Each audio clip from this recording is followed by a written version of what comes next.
you hide the dead man's ghost? Or will he lie beneath the clay? Or will his spirit float away? But I know that he won't stay without Melissa. Mm, won't stay without Melissa.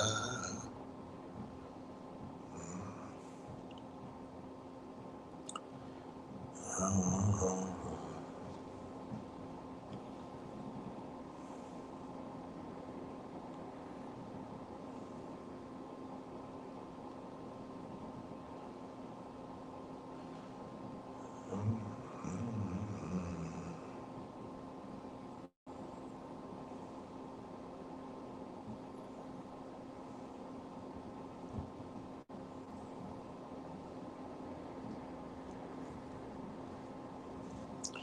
Without Melissa.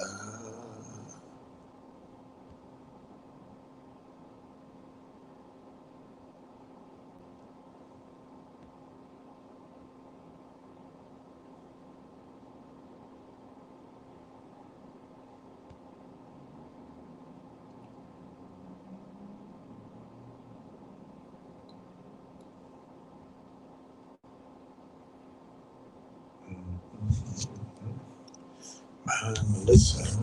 Oh, everybody's here. All right, well, once more into the breach.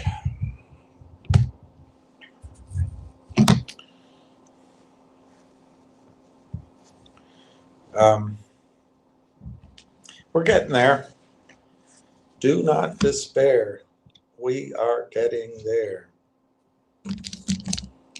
Do not despair.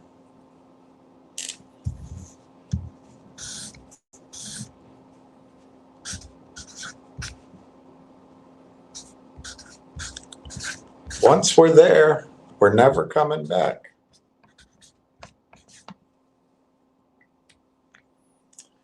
Once we're there, we're never coming back. So buy all you can while you can. It's cold in here. It's going to be cold, I guess, today and tomorrow. In this building, they still haven't turned the heat on,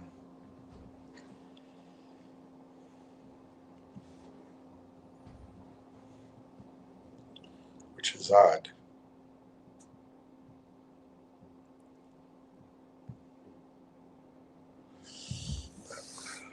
Maybe that'll change. All right. I really don't know what to talk about today. So I figured we'll talk a little bit about lane chain because unlike Railtown, people can talk about lane chain, and I think Railtown's better than lane chain. So maybe I won't spend a lot of time on it, but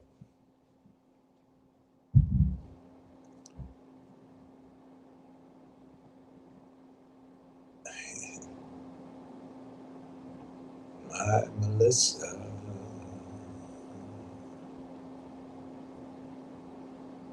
Crossroad. I think the House is going to vote today on the government being open, but it doesn't seem like there's any progress. They're all yammering.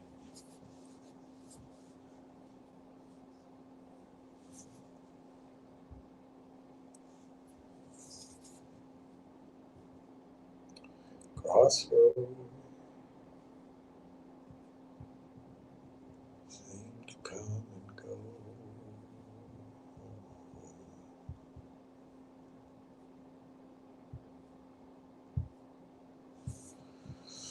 Yeah, I don't see anything. All right, so let's talk a little bit about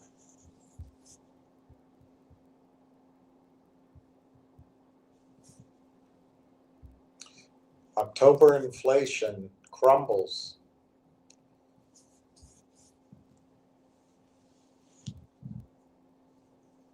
What if we have a depression? What if?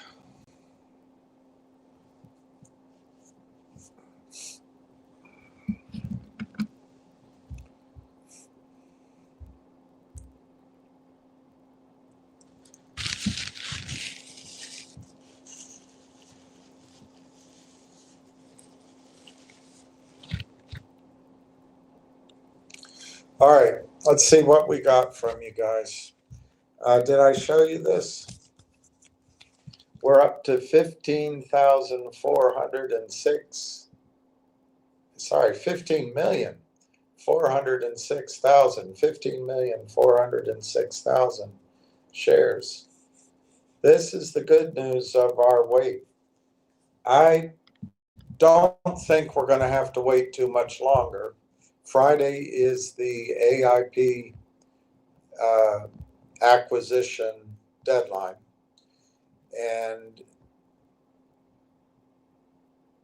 I'm not optimistic that the attorneys will show any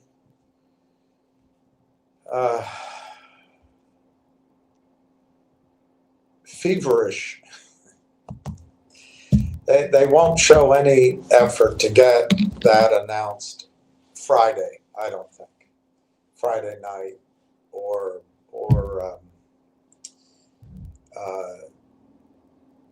maybe even Sunday. So I don't expect that Monday is going to be a day of buying, nor do I expect Tuesday to be. But I bet Wednesday could be. We don't know, but I think Wednesday could be. We'll talk a little bit. I don't know any of these terms or why is it so good. But Railtown apparently is better than Langchain, or at least different. And by different, I mean better. So if we can imagine that this begins to tell the story and it gives us a glimpse of what's coming, what happens when people know that this Railtown is different, better, more complete than Langchain? I don't know. But I think you got a $4 or $5 stock once that happens. And the action in the stock won't be slow. Well, it could be slow for the first bit, I guess. But it's not going to be where you get another chance to buy it at 40 cents or 50 cents or 60 cents. So I know it's frustrating waiting and waiting and waiting. And everything I say has been, well, my timing has been wrong.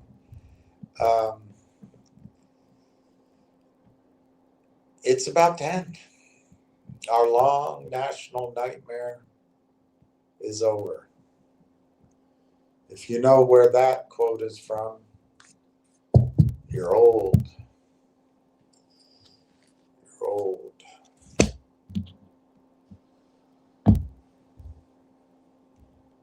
Crossroads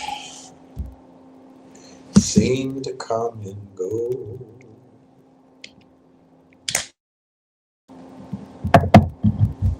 All right. So let's go down some of your points. And then I'll see what I say for Langchain. And then maybe one of your questions or one of your ideas or thoughts will have me going somewhere useful. But I've really run out of things to say Um,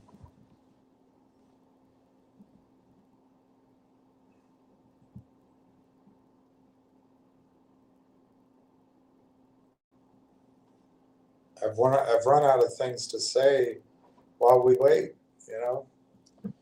Um, I've got to give you the prices.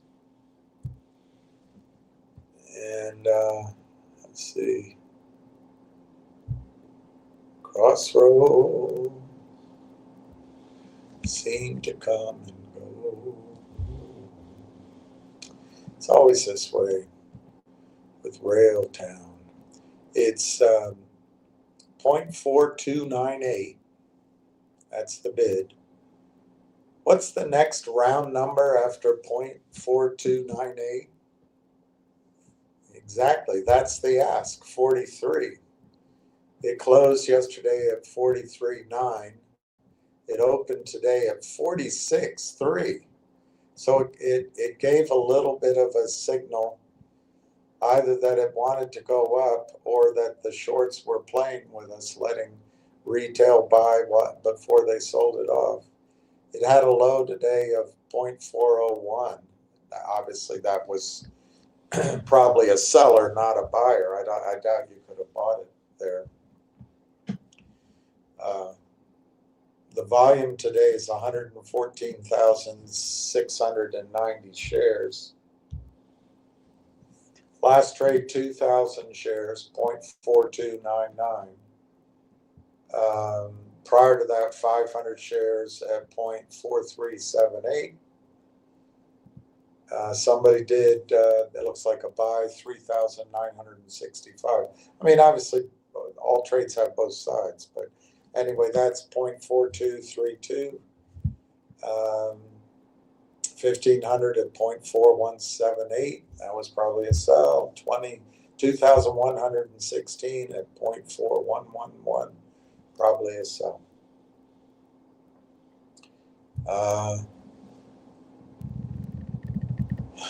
Finger is flat, 135. Sound Hound is down almost 5 cents. No big deal. G-Bucks is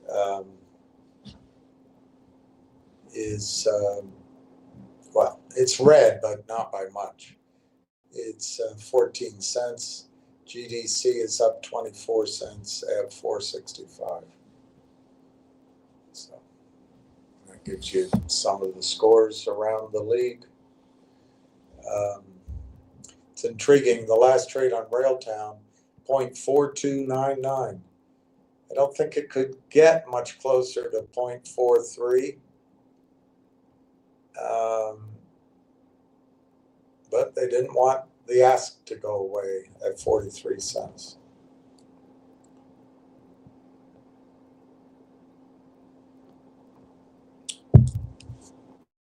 All right. Jeff Grimm is number one today. How are you, Jeff? Marty Party, how are you? Eric B, number two. In your dreams, you are number three. But still, top three is pretty good. But nobody remembers who comes in second or third. Chen Vu, how are you? Good to see you. Jeff Grimm, a thumbs up. Thank you. Chess Night. Oh, I love that dog. That is a dog that if you made friends with, you'd have a friend for life. But if you didn't make friends with that dog,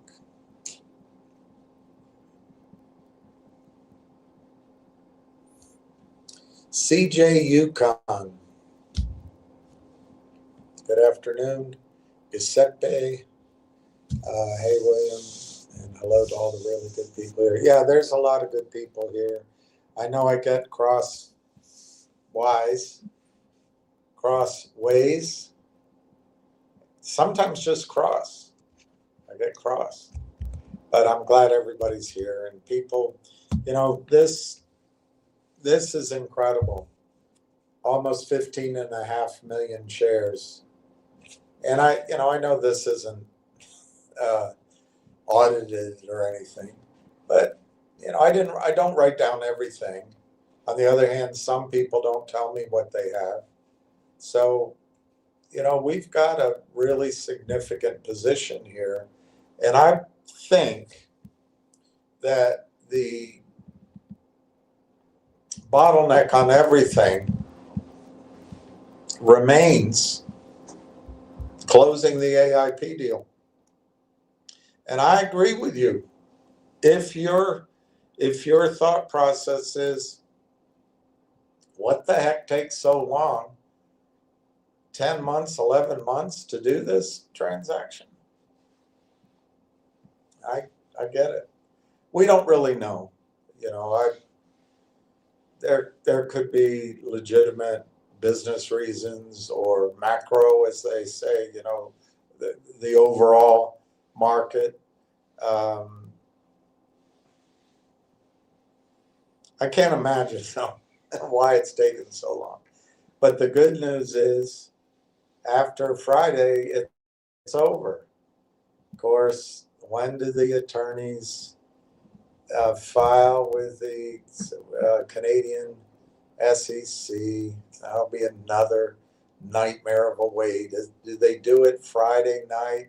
Probably not. They probably have to get home or get somewhere.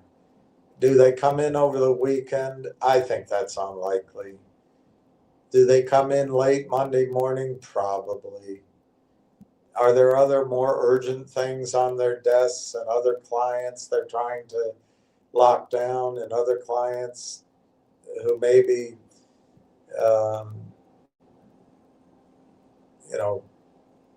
fill out their billable hours more completely? Probably. So they may not get it out Monday night, get it filed Monday. But I would imagine come Tuesday, there'll be enough phone calls coming into them to get it done that maybe after midnight Monday or Tuesday morning before the market opens, they'll file it.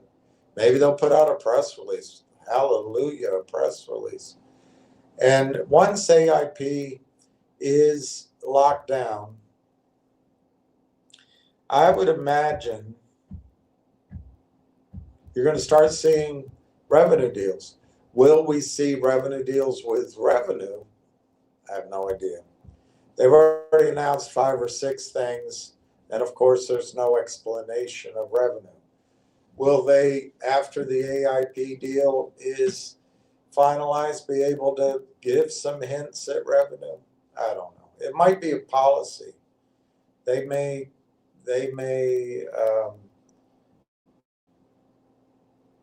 talk about revenues on earnings calls, maybe, or maybe they'll talk about revenues with analysts or bankers and leave it to them to get the story out. I don't know. We'll find out what their policy is. But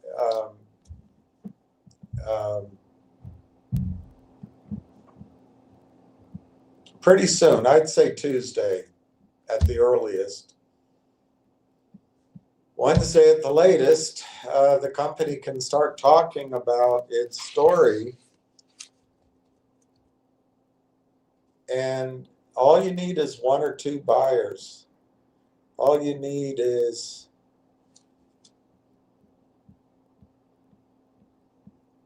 my favorite buyer is Mavericks. Why? Because Mavericks just raised $500 to $700 million for the explicit purpose to invest in companies. They do have a parameter, 10 million to 100 million in revenues. So I think Railtown will meet that. It's also designed to invest in Canadian technology, Canadian companies. and their minimum investment around 50 million. Obviously, it's his fund. He can change his parameters. But one parameter, if it matters to him and his team, it's not just he, if there's some limitation that, well, we don't buy stocks under $1, we don't buy stocks under whatever arbitrary number. Well, in the case of Railtown, John Ruffalo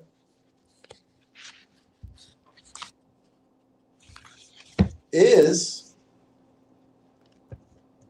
the founder, one of the founders of AIP.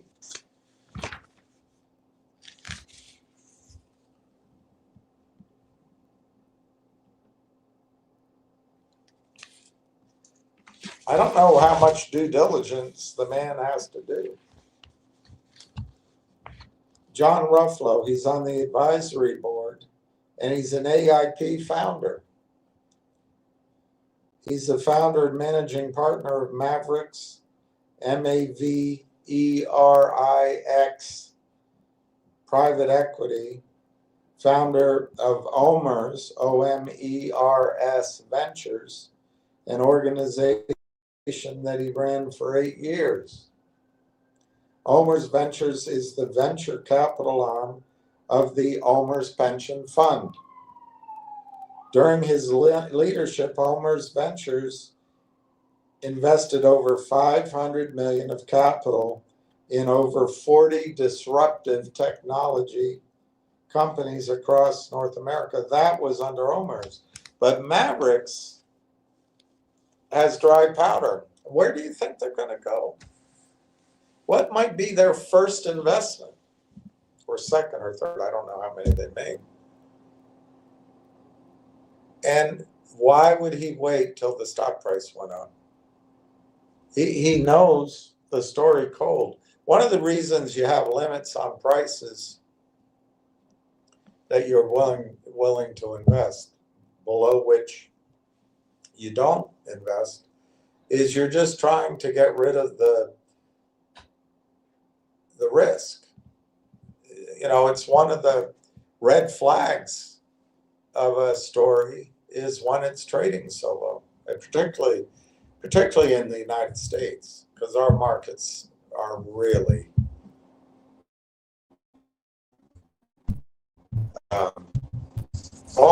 if somebody could invent a market somewhere that has English as its primary, but it maybe not, it doesn't have to.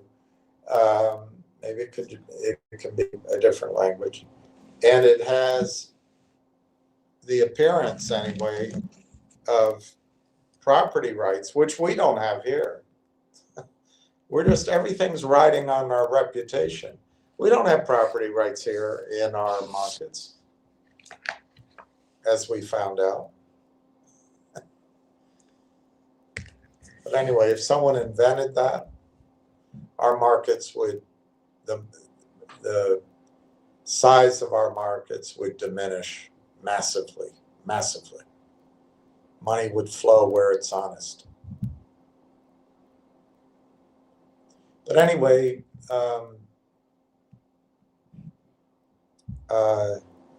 I think Mavericks, or OMERS, but I think Mavericks is a logical buyer.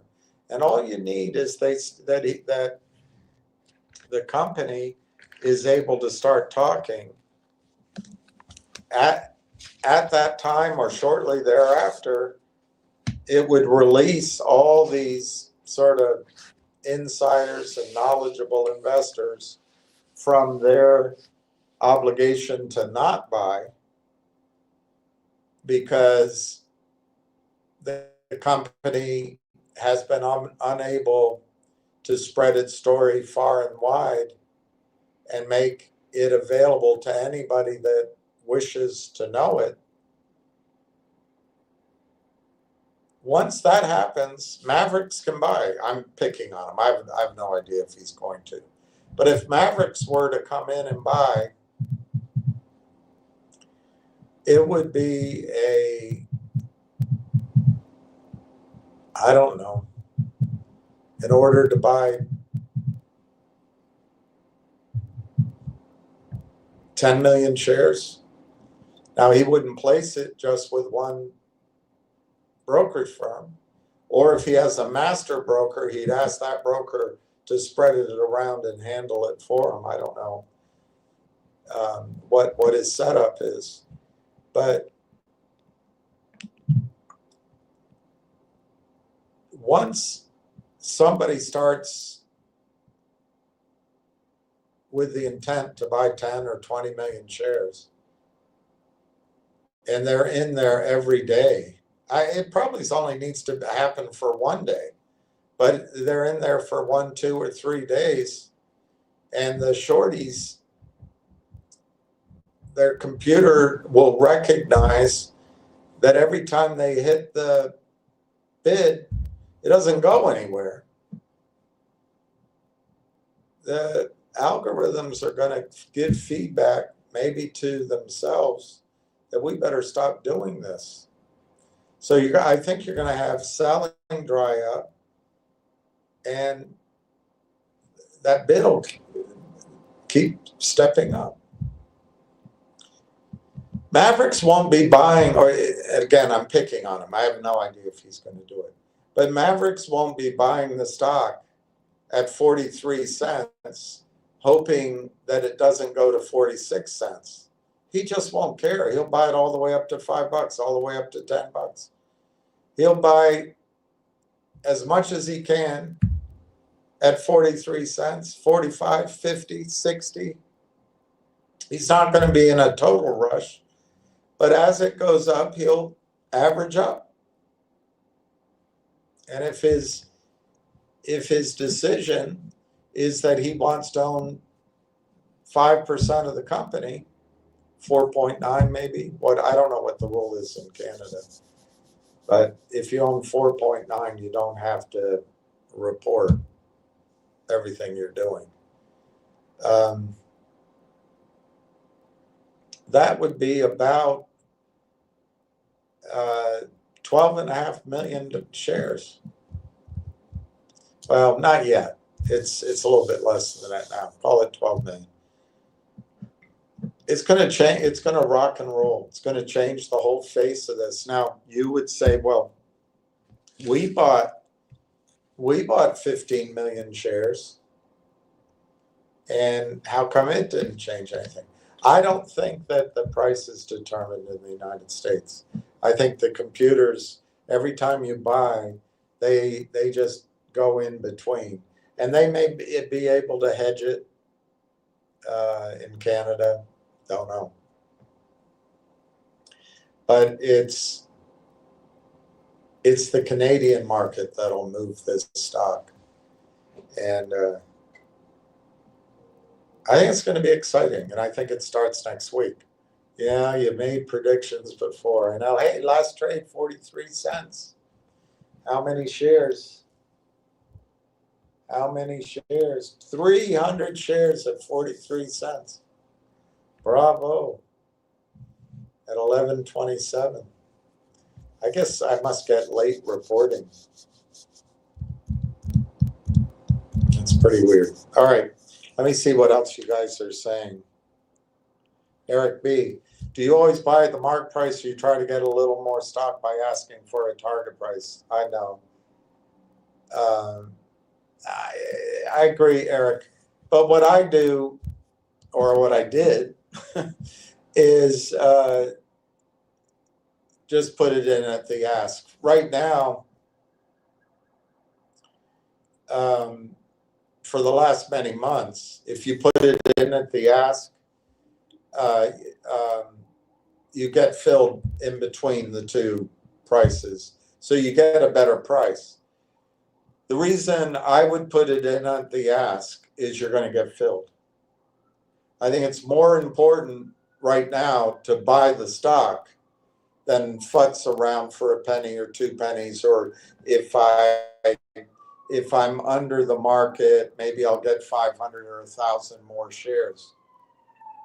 I know that's possible, and it's possible even if you do what I'm saying, that in that instance, 2 hours later you find out, well, shoot, you could have done it. But Eric, there's gonna come a time here when this stock just gaps open. It just moves. And I know I keep predicting something like that. I know, but it's the delay is artificial in the sense that it has nothing to do with the market for the stock. I mean, it's a real reason, but it's bureaucratic. It's attorneys, regulators, paperwork.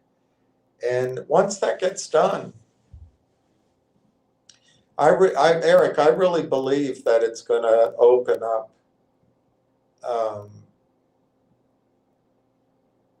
buying from Omers, Mavericks, Fidelity, whoever up there in Canada is buying. And the stock won't be 43 cents. So if you're like right now, the bid and ask, the problem is right now it's so close. Right now, I definitely just buy it at 43 because I think the bid is more honest than the ask right now. But let's say this morning, I don't remember, I don't think I looked, but let's say the ask was 46.3 and maybe the bid was, I don't know, 40 cents or something.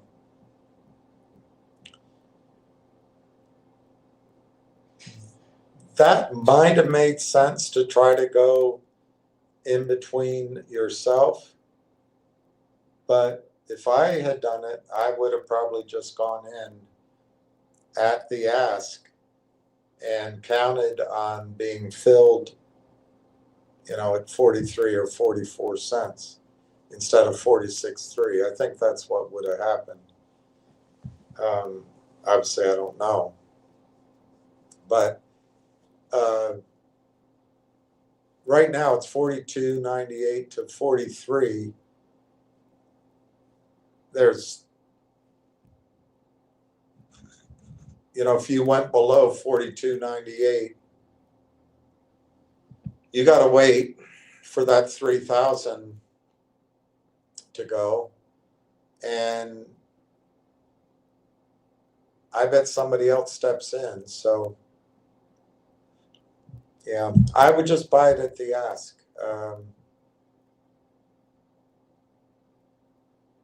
The thing we can't know, and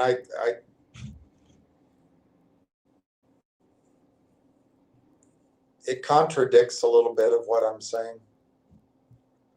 The fact that a lot of these buyers are precluded from buying, that's true. But if this gets close to the AIP deal being closed, or if there's another,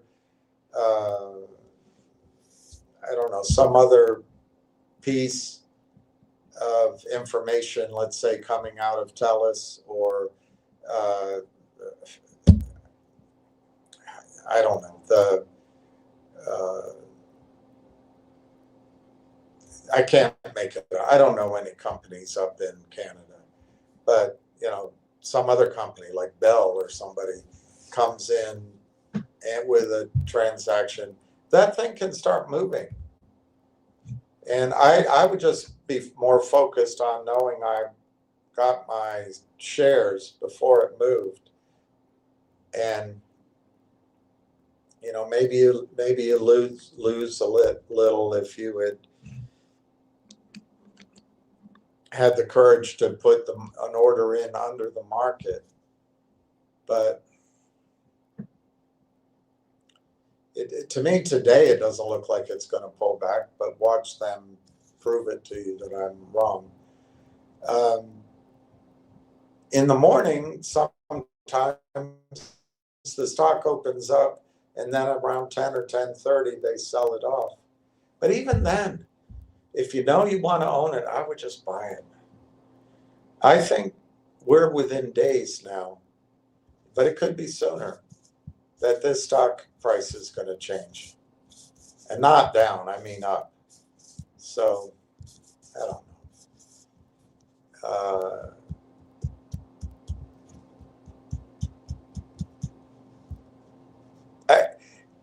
Eric, I guess you just ask yourself, are you going to be more annoyed that if you put in an order and if you had waited, or if you had put it below market, you would have picked up an extra, I don't know, 1,500 shares? Or if you put it in below the market and let's say, I don't think it'll happen today. I think you're fine today. But let's say some major thing we don't know about comes through tomorrow, or the AIP deal gets announced early or something, and the stock's 60 cents, and you just miss it altogether, and then you're scrambling, and then you're behind, another 1,500 shares or whatever. Which would upset you more? I really think it's more important just to build your position while the shorts, the computers, the flashboy computers, the algorithms are just giving you stock. That's not going to be true.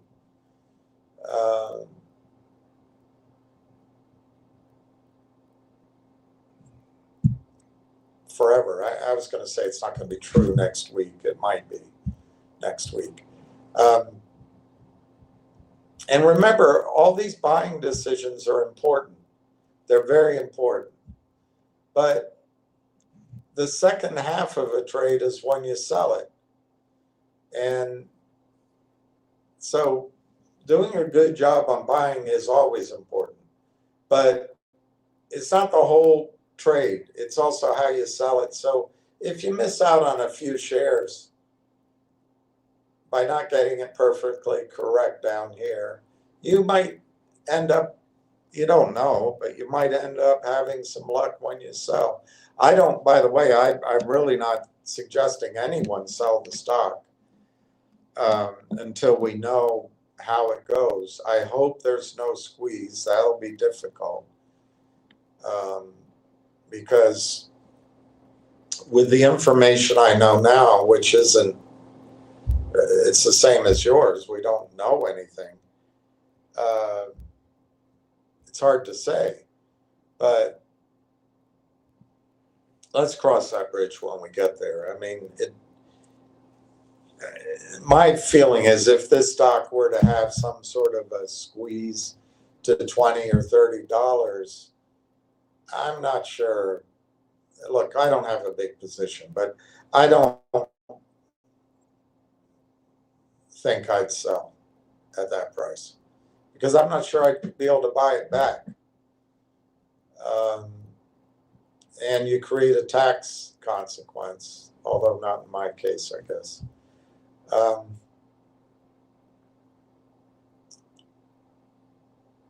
But if it went to in a squeeze,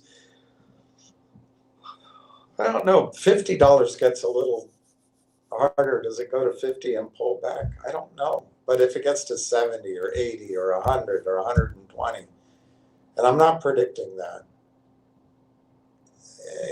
it gets a little easier to let go of it. Even if you don't buy it back, you had a nice trade.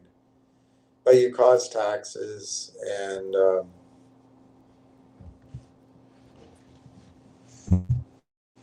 well, anyway, I just don't know the story. None of us do. So as we get information, we can clarify what we would do in the unlikely event of a squeeze. But if you have a good position, Eric, if you're a trader, maybe you have other goals. But I think Railtown is a stock to hold, assuming everything else remains roughly the same as it is. It's a stock to hold until my favorite choice is Microsoft buys it. But it could be Microsoft, it could be Constellation Software, it could be Oracle, it could be, TELUS, I guess. But if TELUS buys it, it's not going to be a high price. You want one of the giants to buy it. Because you're going to get stock. If it's one of those big guys, probably you're going to get stock because their stock is I don't know if it's overpriced, but their stocks, the stock prices of those big companies give the company better value to use stock to acquire companies than cash. Much better than debt, much better than cash. So if you wait, you end up getting that equity bump without the loss. It's almost like a negative compounding effect. If you sell and buy back in, you have to pay taxes unless you're in a retirement account. So your account can go from a small amount to much bigger, and then it's a different stock. It might be a Nvidia or Microsoft if my favorite comes through. And then let's say you have Microsoft stock, you can sell calls, buy puts, or just sell calls, or you can buy puts and don't sell any calls if you want. But there's ways to hedge it. Also, if you have a stock trading at those multiples, those numbers like Microsoft or Nvidia, you can borrow 5-10% of it with very little risk that the stock is going to collapse so much that you're going to have to bring cash to your account. And with that 5 or 10%, maybe you do something like buy puts on the banks, or buy puts on KKR in case we have a collapse in private equity. But we could also buy silver. We could perhaps, it'd be interesting. I wonder if I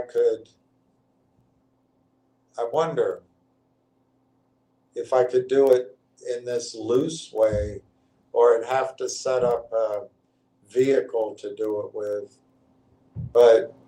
And I don't know how many relationships I really have anymore, because I bet a lot of the people I used to interact with are probably retired or drooling at their desks.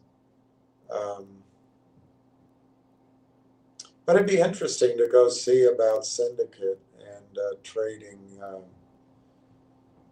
IPOs and secondaries. Anyway, that's something else to think about later on. It still hasn't traded, all this rambling, at 43 cents. But anyway, I would not do market price, Eric. I wouldn't do market price. I would do the ask. I would just buy at the ask. I wouldn't do market price.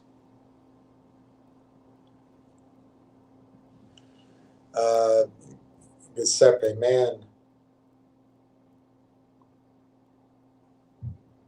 we have people here who want more from retirement. Cattle farmers, people who work nights, people who want to spend more time with their family. People that see the costs of food, insurance, homes out of control. Just some really good people, and we're going to win with Railtown. I think so. I think we have to treat it with care.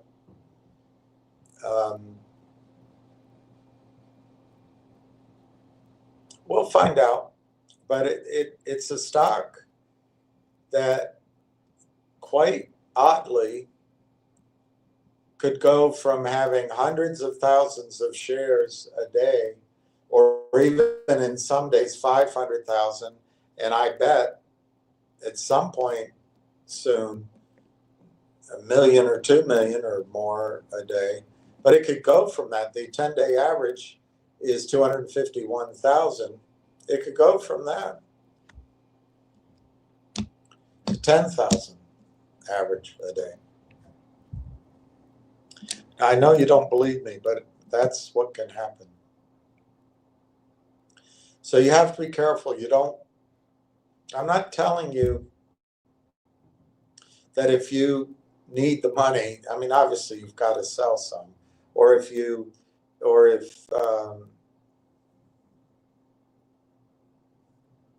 kind of pushed the the investment, the bet, whatever, and if the stock's up, and if you sold a little bit of it, you take your original money. Let's say the stock goes to $8 or $12, and you sell a little bit of your position, and it gets your original money back. I'm not saying that's wrong to do, but I would try not to. I really would try not to, because I think this stock, as it goes up, is going to stay up. That doesn't mean there won't be corrections. It doesn't mean there won't be some volatility. But in general, overall, as the stock goes up, I think it's going to stay up. And whatever gets it to $10 or $15 is likely, unless there's a disappointing result somewhere, it's likely to get it to 20, 25, 30, so time is, of course, that's the thing. It might take time, but we'll see. Let me keep going.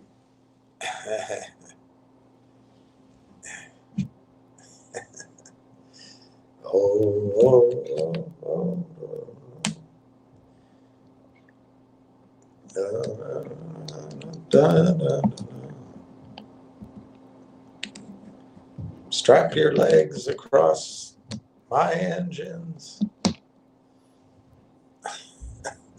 It's a town full of losers, and we're pulling out of here to win.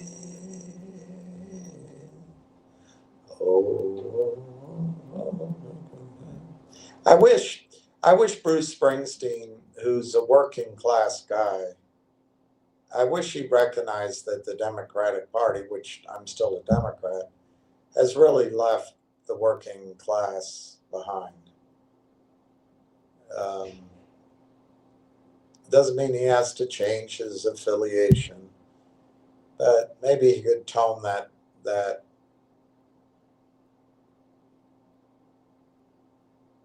politics of his, which I think is out of date by 20 years, 25 years. That'd be cool. Giuseppe, all right, he's up. He's adding. That's great, Giuseppe.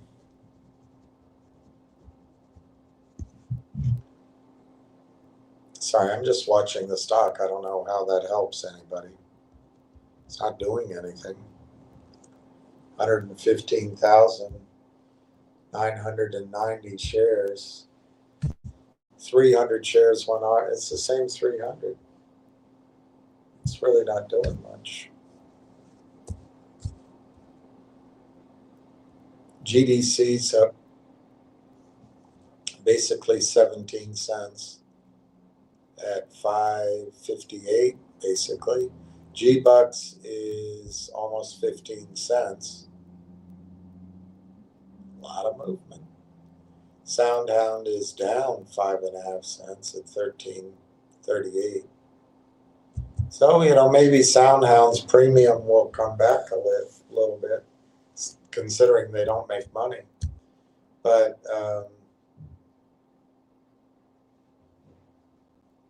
it's probably not over for them. That's still a $6 billion valuation. and Fingers a little bit in the red, basically 135. Railtown is slightly in the red at 0.4359. So there's a new trade. Let me see. New trade. 1,300 shares went off at 0.4359. That's excellent. Where did that close? 0.439. I see. So let's see if we'll close in the green for Donna today. All right, that's great, Giuseppe, that you increased your number. That's awesome. Hey, Fast Eddie. How are you? G did do. Another 12K. All right. Awesome.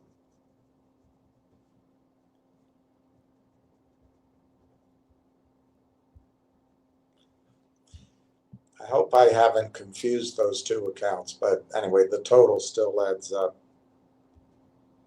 to the same. I try to keep it right, but Jack Hamilton, good afternoon, Mr. William. Hope you all, I hope you and all the little Railtown members are well today. Thank you again for your time and effort. Yes, I'm not complaining, but today I just almost just said, screw it, I'm not going to go on. But I didn't. I came on. I just don't know what to say anymore. That's interesting, and then we get off on side tracks that sometimes run the risk that I lose my cool. I don't know if it helps or hurts or.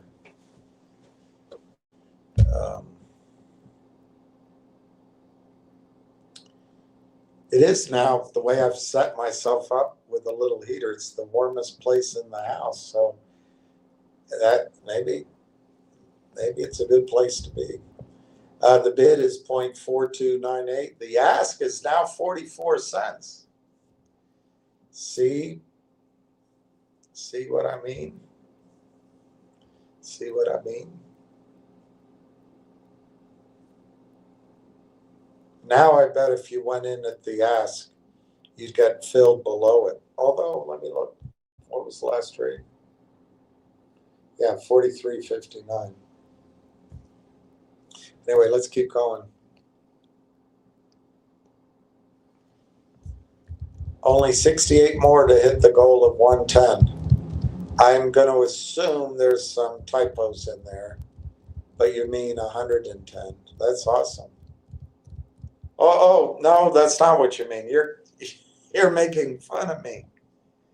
All right, I'll take it. You can make fun of me. Is today Wednesday? Today's Wednesday, and you're making fun of me? You can laugh now in front of your friends, but you'll cry later when I punch you in the nose. Some kid said that, I think, to me,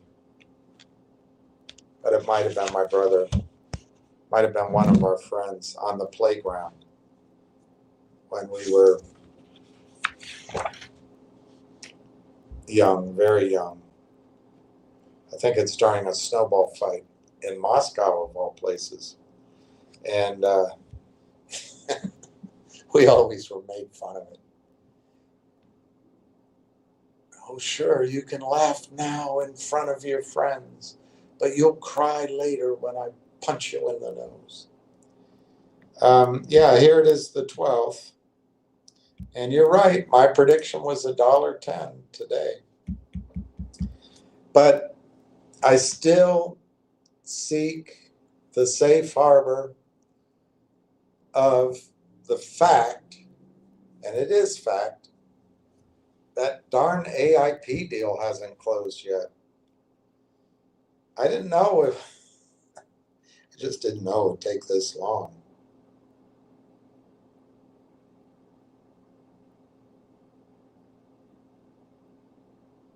Mama never told me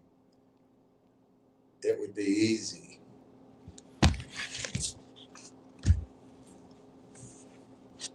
But nobody told me it'd be this hard. So maybe, you're going to hold me to my prediction next Wednesday of 250. That's going to be tough too. We'll see. We'll see what happens. Let's go. Account settings is asking, I am Legend. Will you challenge AI today with your views on RT, Railtown? I bet he already did. That guy's a scholar. I'm almost Legend, I think. I am Legend. I like your account settings. I think that's the best name for him. I am Legend. Account settings. Good afternoon, William. How are you? Hello, everyone.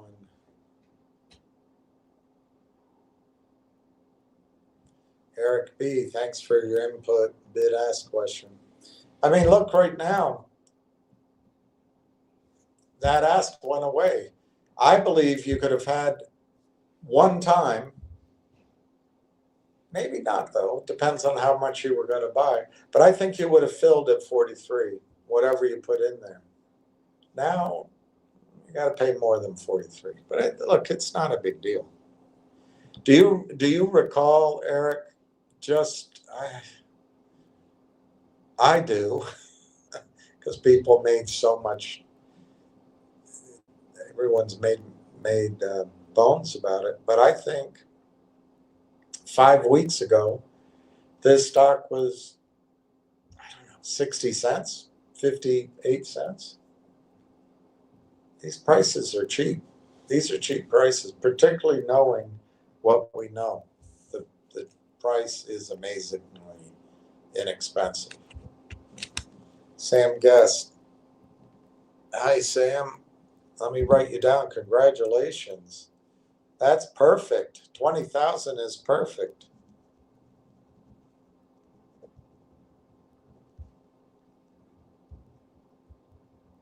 I think every position is going to be worthwhile. Donna says, good afternoon, Guillermo and RT and people.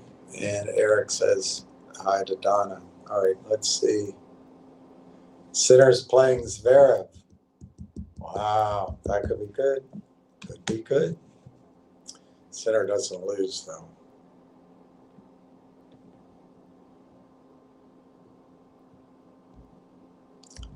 Sinner doesn't lose.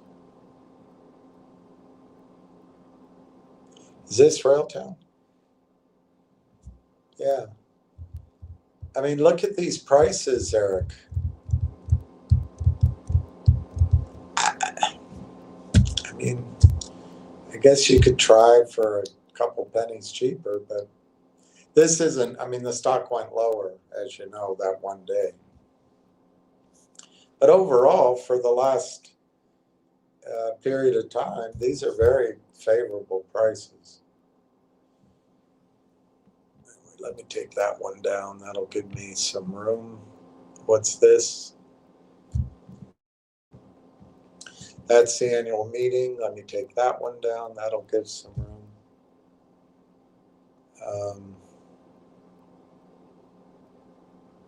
All right, let me just go over this again. I really don't know what all these things mean, but this is in the corporate presentation for investors dated November 2025, and they compare Conductor against Langchain and Google. I just skipped Google. We're not competing with Google. But I mean, obviously he put it here for a reason. So maybe Corey will talk about it sometime, then we'll understand it. But until he does, all I just looking at this straightforwardly, rather like, anyway, conductor, yes, yes, yes, yes, yes, yes, yes, yes. Except I skipped remote model support because I don't know, is that light LLM worse than the yes over here? I don't know. So I just skipped it, to be fair. But on this first page, conductor has 1, 2, 3, 4, 5, 6, 7, 8 yeses compared to Lang chain's 2.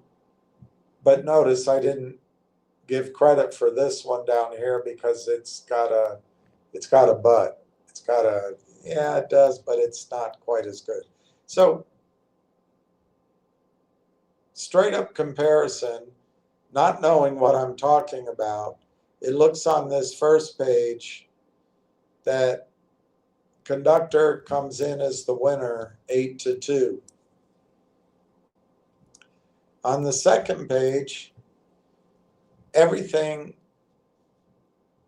is yes. On the second one, it says global versus 2 no's, so I assume that's a yes. And down here on tools, it says doc string plus AI, where LangChain says doc string. So I think that means conductor is better. But anyway, you've got 1, 2, 3, 4, 5, 6, 7, 8, 9, 10, 11, 12, 13 yeses to 3 yeses for LangChain.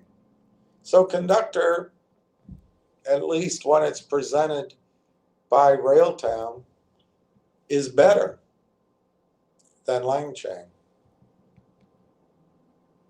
It's not as good as Roadhouse, though. Roadhouse.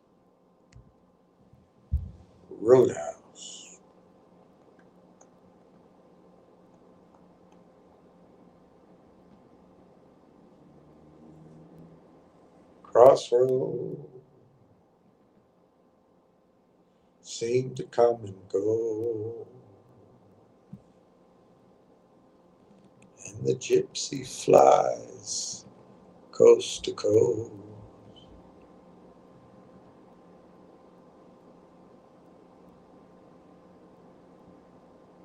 But he's not gonna go without Melissa.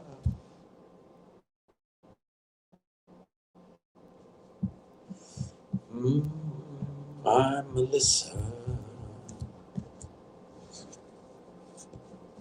Sweet Melissa.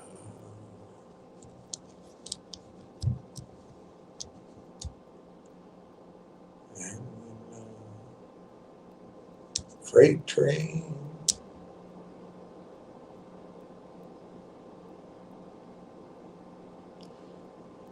They always come and go.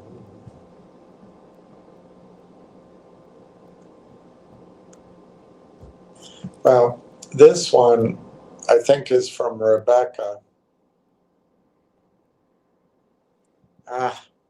Stupid thing. Yeah, Rebecca Kurzweil. And I showed you these yesterday with the presentation. It's very small. I'm sorry about that, but it's the key thing is this link up right here, revenue sharing. It's very powerful, but let's not focus on it because you can't read it anyway.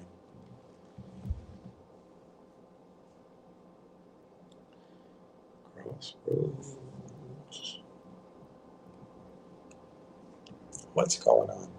All right, so exclusive early AI darling LangChain is now a unicorn with fresh 125 million funding. Here's the guy.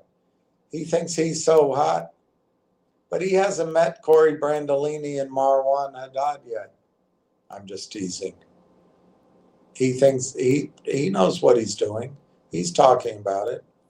LangChain, one of the earliest breakout startups of the generative AI era, announced 125 million Series B funding round. A couple things about that. You couldn't afford that round And two, you wouldn't be invited in on Monday at a $1.25 billion valuation. Billion.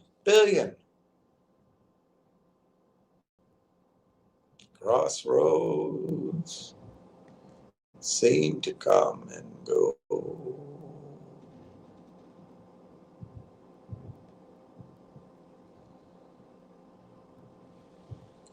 The startup, that's LangChain, which created an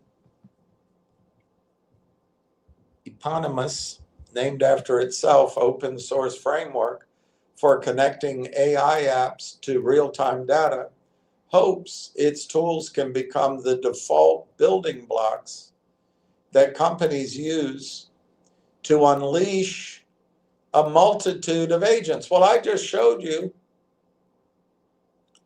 that Railtown kicks LangChain's butt, something like 21-5. Of course, Railtown made the comparison. While its investors believe the company has the potential to become as successful as other foundational digital infrastructure companies like CrowdStrike for cybersecurity, well, that's Railtown, and Datadog for data monitoring and peeing. Well, that's Railtown too. The round, which was rumored to have been completed over the summer, was led by Intervenous Productions. I don't know who IVP is, with participation from existing investors. Sequoia, there's an investor or a buyer of Railtown. Benchmark, there's an investor of potential of Railtown. And new backers, including, do you see your names in here? Did you get invited to invest here? I don't see your names here. New backers, including Capital G, Sapphire Ventures, ServiceNow Ventures, Workaday Ventures, Cisco Kid Investments, and Data Good Dog, and Databricks, and Frontline.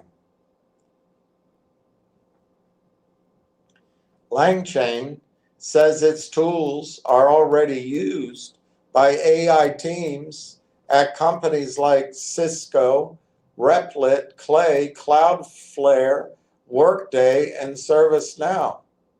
I don't see TELUS. I can't wait till we can put our names out there in shiny lights. The company, but we can't do it yet. When, oh when, will the paperwork be done? The company, that's LangChain, the company argues that building reliable AI agents, systems that can reason, I doubt that, act and use tools on behalf of users is still far too difficult. Look, at least the model that North America is using, we have a very brutalistic approach to this next generation of AI. Massive, just beyond massive data centers. I don't know, maybe somebody somewhere will come up with better technology, but AI doesn't think. It doesn't reason, it doesn't think. It just, as far as I understand it, it just processes data at lightning fast speeds and comes up with an answer. But anyway, we'll see. Quote, today, agents are easy to prototype, but hard to ship. Sounds like one of my girlfriends. LangChain wrote in a press release announcing the round, quote, any input or change to an agent can create a host of unknown outcomes. Yeah, same girl. The solution, the company says, is a new approach that blends product, engineering, and data science, what it calls agent engineering. The company is positioning itself as the, now wait a minute, you haven't even heard about Railtown. The company is positioning itself as the connective tissue of the agent era while Railtown waits on the bloody documents. I'm not complaining. I'm just pointing out it would be nice to get kicked into gear so we could tell our own story. Not just sticking together connectors, but providing the entire life cycle of tools developers need to build, deploy, and monitor agents in production. Well, that's Railtown. And by the way, it's a huge market. It's okay. You have room for Merrill Lynch and Morgan Stanley. You can have room for Roadhouse and Limp Chain.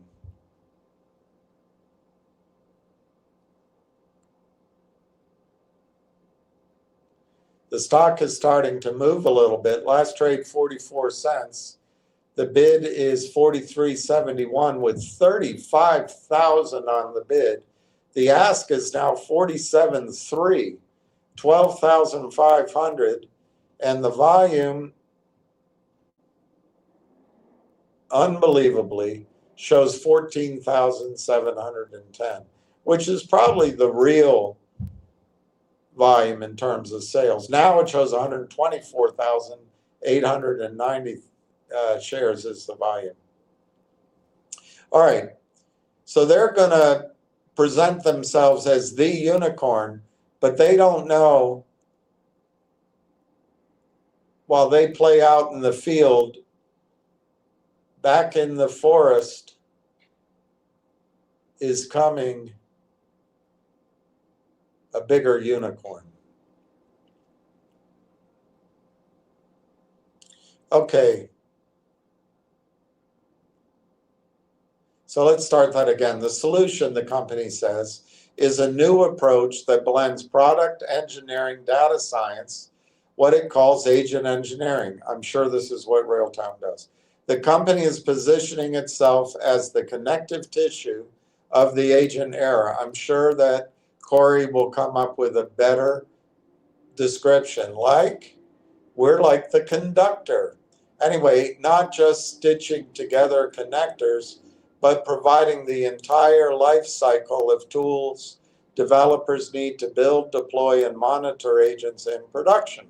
A company like ServiceNow, for example, might use LangChain until they find out that Railtown is better, and use LangChain to connect an LLM to its internal knowledge base, that's vertical, and use it to trigger workflows or track performance.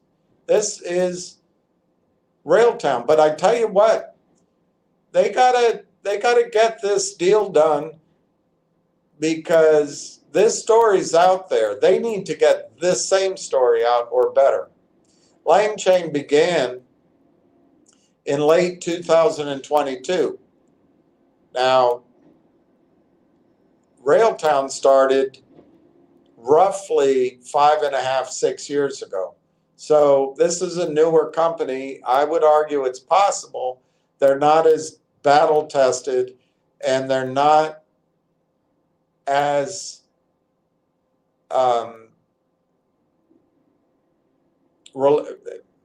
they haven't developed as far. But I tell you what, just by definition, at least as far as the press is concerned, they are the first mover. And that's the cost you have. Up in Canada, when everyone's nice to each other,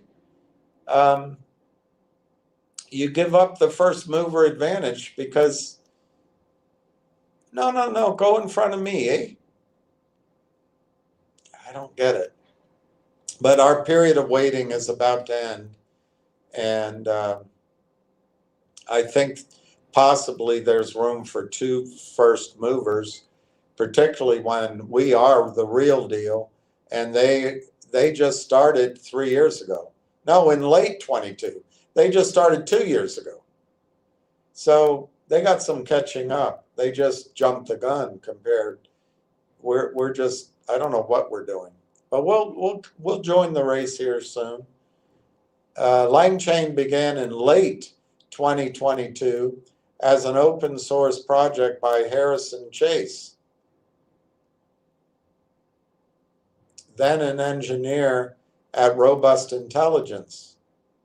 Just weeks after OpenAI released ChatGPT, it pioneered the idea of quote unquote chains, building blocks that connect large language models to external tools and data sources in a sequence, letting them take action instead of just generating text. A simple chain might let an AI take a user's question, call a web search API, summarize the results, and return an answer. Steps stitched together like links. It was an immediate hit, quote unquote. It was very crazy, Chase recalled. Quote, I didn't know I was going to leave my previous job. I had no clue what I was going to do next, unquote. Turned out that the project that became the startup LangChain, which Chase co-founded with Ankush Gola, and which leaves me confounded that Railtown is still sitting in the garage. It turned out that the project that became the startup LangChain, which Chase co-founded with Ankush Gola, became a darling of developers. Well, I think Railtown's right here. We'll see. That's because it solved one of the most pressing problems in the early days of large language models, to wit, the models couldn't access real-time information or perform actions like searching the web, calling APIs, or interacting with databases. Again, Railtown. Get off your ass, Railtown. LangChain's framework let developers build those capabilities into their large language models apps, and adoption skyrocketed. It's time to skyrocket, Railtown. The San Francisco, they probably throw their elbows up in Vancouver. No. After you. After you. No. I can wait. No. It can't be ready No. Take your time. You need the weekend off? No. No worries. In San Francisco, you can't get it done, you're fired. We're going to hire somebody else. The San Francisco startup raised 10 million seed round. Now see that? 10 million seed round. I would argue that's what you're buying right now in Railtown. You're buying into the seed round, led by Steve and Eric and Giuseppe and Donna and a bunch of other people. You're investing in the seed round of Railtown. The San Francisco startup raised 10 million in the seed round led by Benchmark in April 2023. They don't say what the value is, but that's where we are. And then they announced a $25 million Series A round. You weren't invited into that. Led by Sequoia, which valued the company at $200 million. Well, we're not Series A.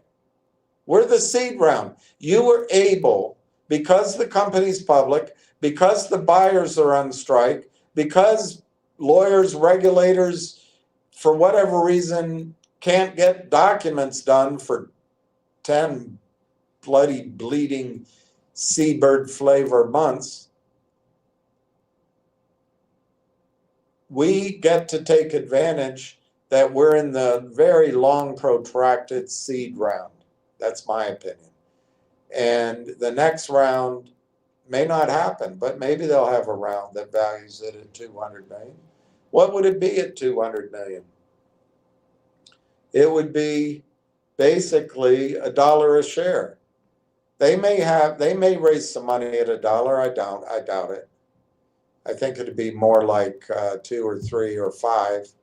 They might get a what do you call it? A strategic investor. I don't think it'll. If they do what we can call a Series A round, I think it'll be at a much higher valuation than 200 million. But do you see? We are paying not 10 million, but I don't know what that 10 million valued the company at. Less than 200 million, obviously, and more than 10 million. So maybe it valued the company at 50 million, 60 million. That's where we are. You have a chance because of an alignment of quirky events. You have an opportunity to buy this stock as if you were paying a seed round. And Railtown's better than this. Well, I shouldn't say that. It's different. But I think it's better. And we'll try to get Corey to explain to us why. He's probably more polite than I am. He'd say it more carefully. But since then, however, the market has grown crowded with other companies offering similar tools, such, I should look those up, Llama Index. The llama is a quadruped. The llama is a quadruped. And Haystack. Let's look those up. Haystack. While OpenAI, Anthropic, and Google now provide built-in capabilities that once were LangChain's differentiators. So that's interesting. I really think Railtown needs to take the file off the attorney's desk and put it on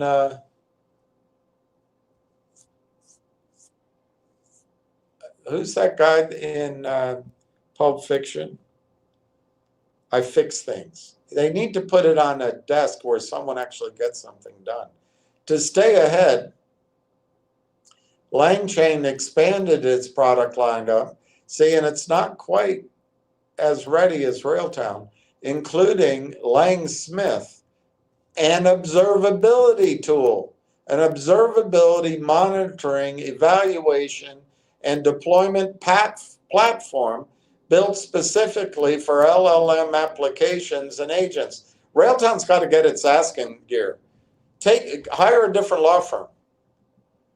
Since launching last year, Langsmith has surged in popularity as LangChain keeps some of its early products open source while creating proprietary platforms. Well, Railtown is a proprietary platform. LangChain would not provide details about its financials. Well, we know. It says it here. Although a spokesman said that a TechCrunch report in July pegged its annual recurring revenue at between 12 million and 16 million, was low for where we are today. Yeah, right. But you're not going to show it. While the company is not profitable, LangChain is fairly efficient in spend. Now, here's an advantage Railtown has. Railtown is going to be bringing in at least $1 million a month from its revenue sharing just on the spend, as they call it, that the 170 companies do. So Railtown's going to have cash flow and profits They're not going to have to raise $125 million. It's in that way, in that sense, Railtown is a much more compelling investment. And guess what? You're invited in. You are invited to invest in it. You're not invited to invest in Lang Chain. You couldn't get in that front door any more easily than Meghan Markle could get on stage at the Golden Globes. Compared with high growth VC-backed startups, it's fairly efficient. Well, I'll tell you what, Railtown's been efficient.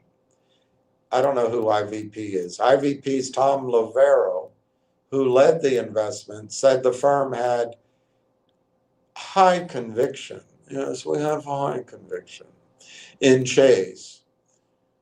We can't just say we like the guy. We have high conviction in Chase and the company potential from the beginning. Quote, 2 years ago, the question was whether an open source project like Lang Chain could become a major commercial company, he said.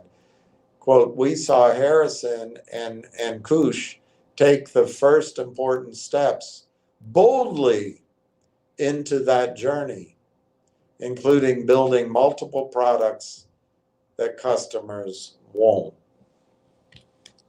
I have more guns than I need, but fewer guns than I want. Lovero said he sees Lang Chain as potentially as successful like CrowdStrike and Datadog. Wouldn't it be great if Railtown could ever get out of the garage and let us see what's under its engine, which became indispensable for taming the complexity of cybersecurity and cloud infrastructure, respectively. Lang Chain is betting it can become the layer that makes AI agents reliable and observable enough for enterprises to trust, turning today's chaotic prototypes into business-critical systems. It feels increasingly sure that agents are super important to the future, he said. And if you believe that, then agent engineering is going to be incredibly important. Chase admits, with a great deal of conviction, the agent platform landscape is already crowded. But he argues Lang Chain's breadth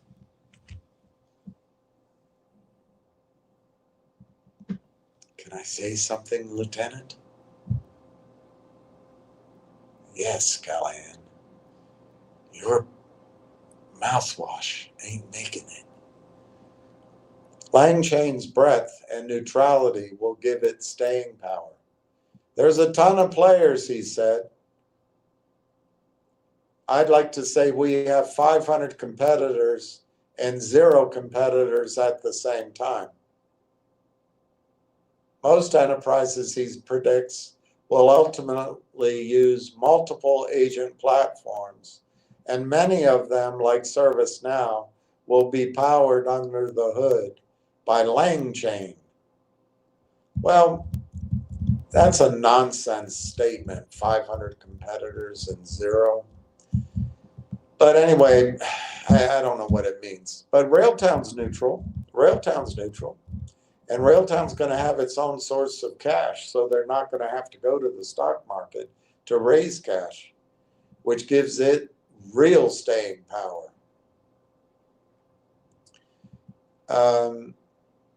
IVP's Lovero emphasized that Lang Chain already had strong revenue. Really?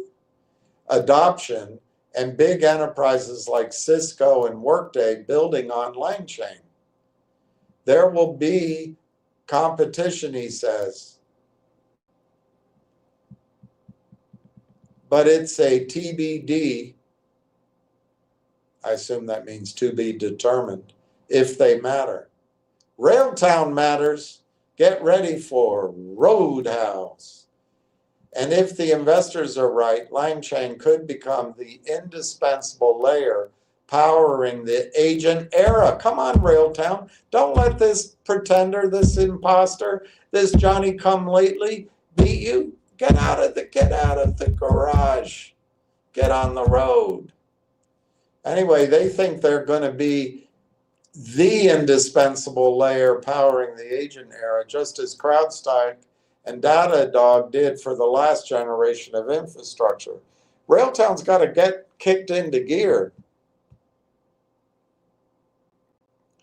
All right, what's this? Engineering predictability, the evolution of LLM prompting. The inherent unpredictability of large language models poses a significant challenge for their reliable integration into software systems. As Martin Keene, a master inventor at IBM, underscored in his recent presentation, LMMs don't behave like deterministic functions like most other things in computing. They're actually probabilistic. This fundamental characteristic means that even minor alterations in a prompt can yield vastly different non-standard outputs, transferring what should be a robust system into a bug factory. Keene's discussion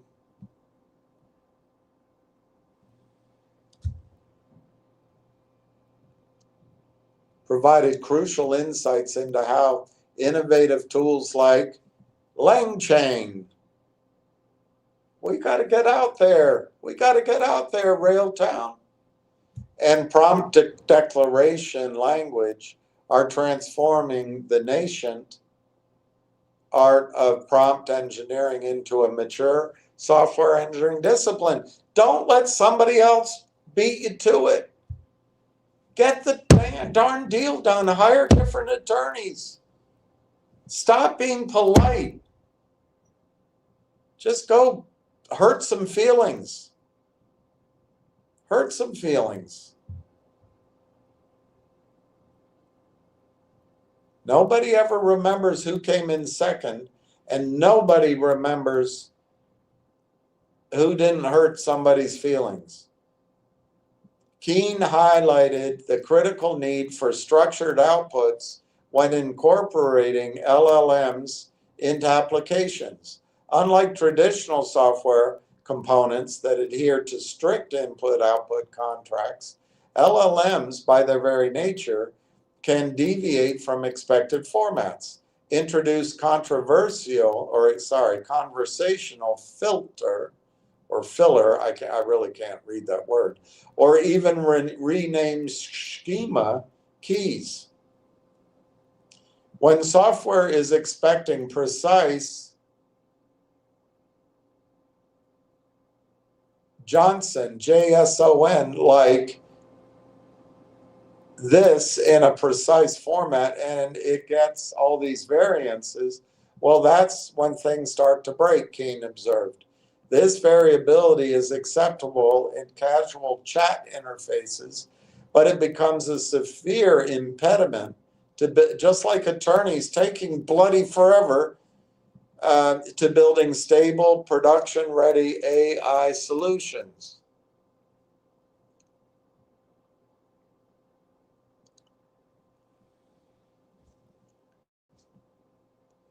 To counteract this probabilistic behavior, Keene outlined 3 essential pillars for engineering reliable LLM outputs: establishing a clear contract, implementing a robust control loop, and ensuring comprehensive observability. The contract defines the precise shape and content expected from the model, specifying keys, data types, and enumerations. A control loop actively validates every model response against this predefined contract, automatically initiating retries with refined instructions or constrained decoding if validation fails. Finally, observability. Through tracing and metrics, allows developers to monitor prompt performance, identify regressions, and continuously improve the system's reliability over time. And time is certainly what Railtown is taking. LangChain emerges as a powerful open source framework addressing these engineering imperatives through a code-first approach. Keen explained that LangChain is an open source framework for building large language model apps with a pipeline of composable steps. So you define what happens before and after a model call, not just the words that you sent to it or to your attorneys down the hall that take 6 months to process it. This framework allows developers to construct intricate workflows using runnables, modular steps that process inputs, interact with models, and handle outputs. In a typical LangChain pipeline for structuring bug reports, user input passes through a prompt template, which then invokes a chat model. The model's raw text response, or candidate JSON, is then fed into a validation runnable.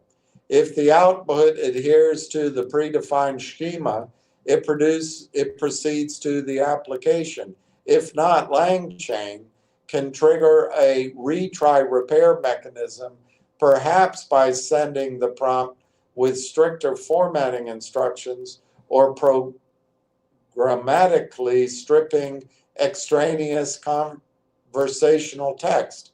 Should these attempts fail, a fallback path might engage a more specialized or reliable model, ensuring the application consistently receives clean, valid data. Isn't that what we just read about Railtown just yesterday? But it's still on the attorney's desks. This pragmatic orchestration provides the necessary control and resilience for enterprise-grade deployments. In contrast to LangChain's code-centric methodology, prompt declaration language offers a spec-first approach to defining model workflows. PDL allows developers to declare the entire workflow, including the prompt, the expected output contract, and the control logic within a single human readable YAML file. This is Railtown, but I'm telling you now, I see two different things getting out on the highway while our attorneys are still at the coffee shop adjusting their looks in the mirror and making sure to check their phone messages before they get in the, I don't know what's going on. A dedicated PDL interpreter then executes the declarative specification. This interpreter assembles context, makes calls to the models and other tools, enforces type constraints,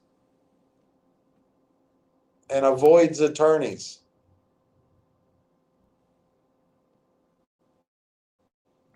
In contrast to LangChain's code-centric methodology, I already read all that.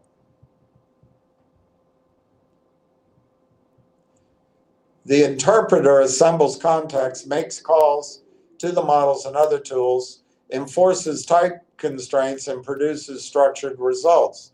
Within a PDL YAML file, text can be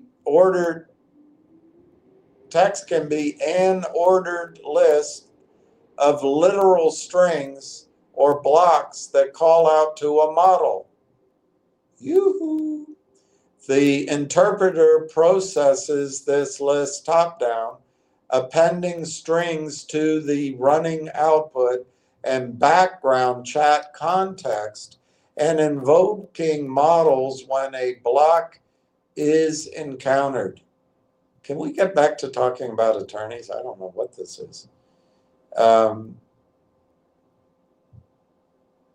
PDL explicitly supports type declarations for model inputs and outputs, enabling the interpreter to perform rigorous type checking and flag shape violations. Furthermore, it incorporates explicit control flow mechanisms such as conditionals and loops, along with data definitions for reading external information.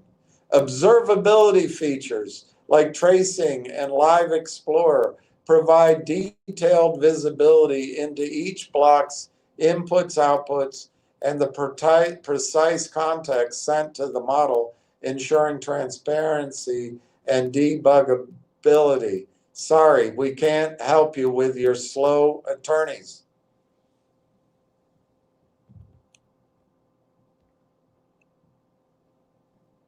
All right. Anyway, the point of all that is to try to show you that Railtown is on to something. They just don't want to show it to you yet for some reason. Tell her you belong to me. Tell her you were only fooling. Last trade, 0.4448. The bid is 0.4371, 35,000 shares. And the ask is 0.4664, 0.4662, 0.4661, 0.4655, 0.4653, 0.4651, 0.4649. They just want to show you that there's so much for sale, but there isn't. There isn't. Last trade was 7,400 shares at 43.71, 4,500 shares at 44.16, 1,900 shares at 44.48. So my point really is that Railtown is in a great space and LangChain is real. There's plenty of room for both, but you don't want to let LangChain go out and define the market and define the solution. Railtown has to take those files off the attorney's desk. I don't know. Give it to Corey. Give it to Dr. Elliott. He knows how to make things happen.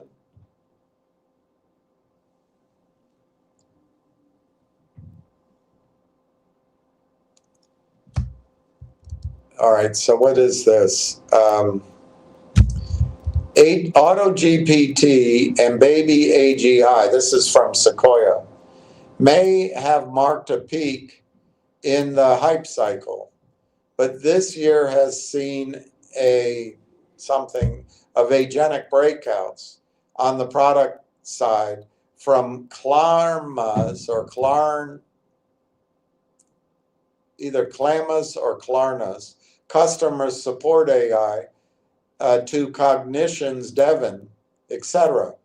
Harrison, it's the same Harrison. It's the same Harrison. Explains, that's Chase Harrison, explains, there's a video up here, I think, to view. Chase Harrison explains what's changed that's allowed agents to improve performance and find traction. Railtown needs to get out there with this stuff. I still don't understand. What is the sense of being polite? Anyway, we're almost over. It's already happened. It doesn't change anything to talk about it. Harrison explains what's changed that's allowing agents to improve performance and find traction.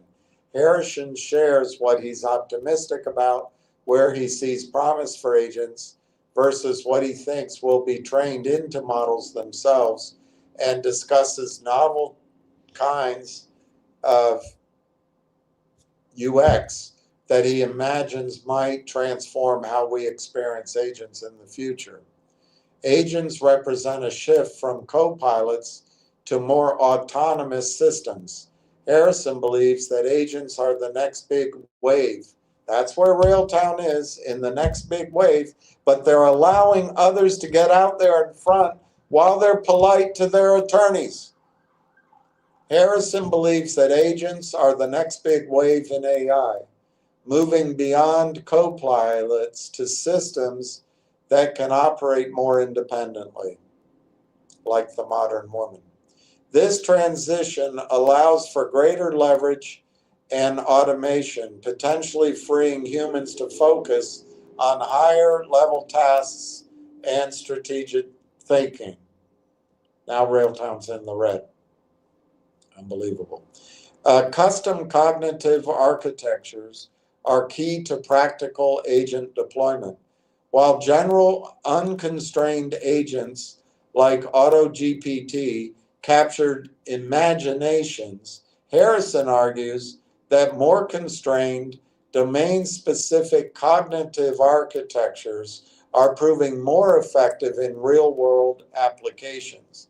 These custom architectures encode specific business logic and mental models, allowing for more reliable and targeted performances. Effective UX design is crucial for agent adoption and performance. Harrison emphasizes the importance of user experience in agent design, highlighting features like transparent action logs, the ability to rewind and edit agent decisions, and collaborative interfaces. It's all crap that Railtown has. These UX elements help balance autonomy with human oversight, addressing the current limitations of large language models. Orchestration, conductor, and observability that's Railtown has that, are critical challenges in agent development. LangChain's focus on providing orchestration tools, LangGraph, and observability solutions, LangSmith, address key pain points in building and deploying agents. These tools help developers manage complex multi-step agent workflows and gain insights into non-deterministic large language model behavior. This comes from Sequoia. Can you imagine if Railtown ever got the file off the attorney's desk? They could have a company like Mavericks, I guess, put out a piece like this. The future of software development may shift towards higher level builders. Harrison, same guy, LangChain, envisions a future where AI agents enable a broader range of people to become software builders, focusing on high-level design and strategy rather than low-level implementation details. This is Railtown. The shift could democratize software creation and lead to new types of applications and businesses. Take your time. Take your time. All right, did I read this one to you already? By Amit Chowdhury. LangChain, 125 million raised to advance agent engineering platform. LangChain, October 23rd.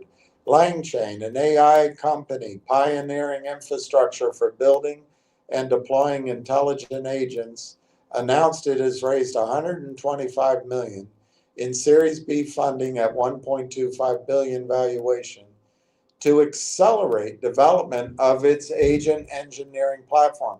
Railtown's already done this. They don't need to raise money to accelerate, they've already developed it. But I tell you what, LangChain is now controlling the message. The funding round was led by Intravenous Productions with participation from Sequoia, Benchmark, Amplify, and Capital G and Sapphire Ventures.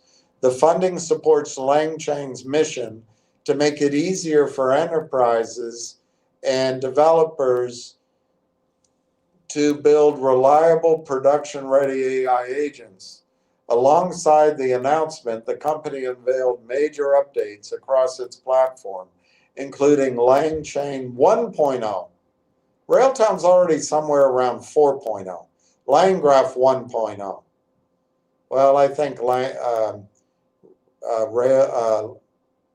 what do we have? We have LangGraph. What do we have? We have LangTrax and Lang. Anyway, ours might only be 1.0, but I know our first product is something in its fourth iteration. A new insights agent, a no-code agent builder. We have that, designed to make agent creation accessible to non-technical users. Railtown, you're letting somebody else steal your thunder.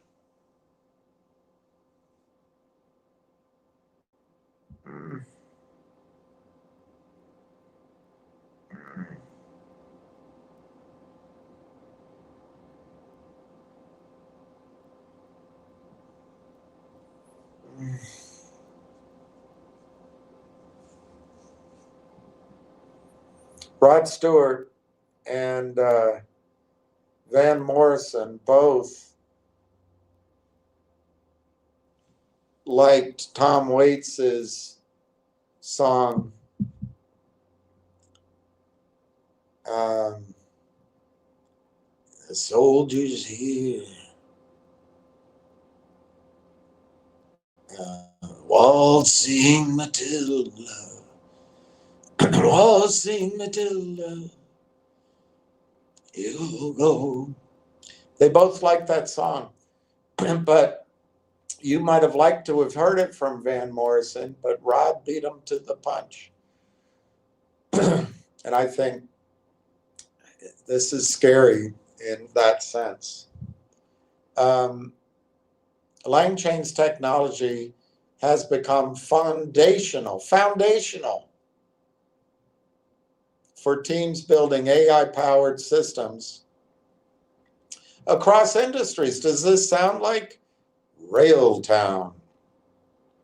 Its frameworks and tools are used by leading companies such as Replit, Clay, Harvey, Rippling, Cloudflare, Workday, and finally a company I recognize, Cisco, enabling them to develop and refine complex large language model-based agents that can reason,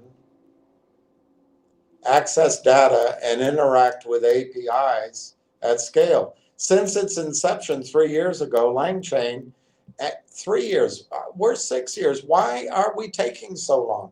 LangChain has been built around a core belief. While others have their product stalled by attorneys, we're going to jump out in front and claim the microphone. While large language models will transform what software can do, true impact comes from turning large language models into autonomous agents that can make decisions, retrieve information, and perform tasks on behalf of users. However, creating agents, can you keep a secret? Good, you're in then.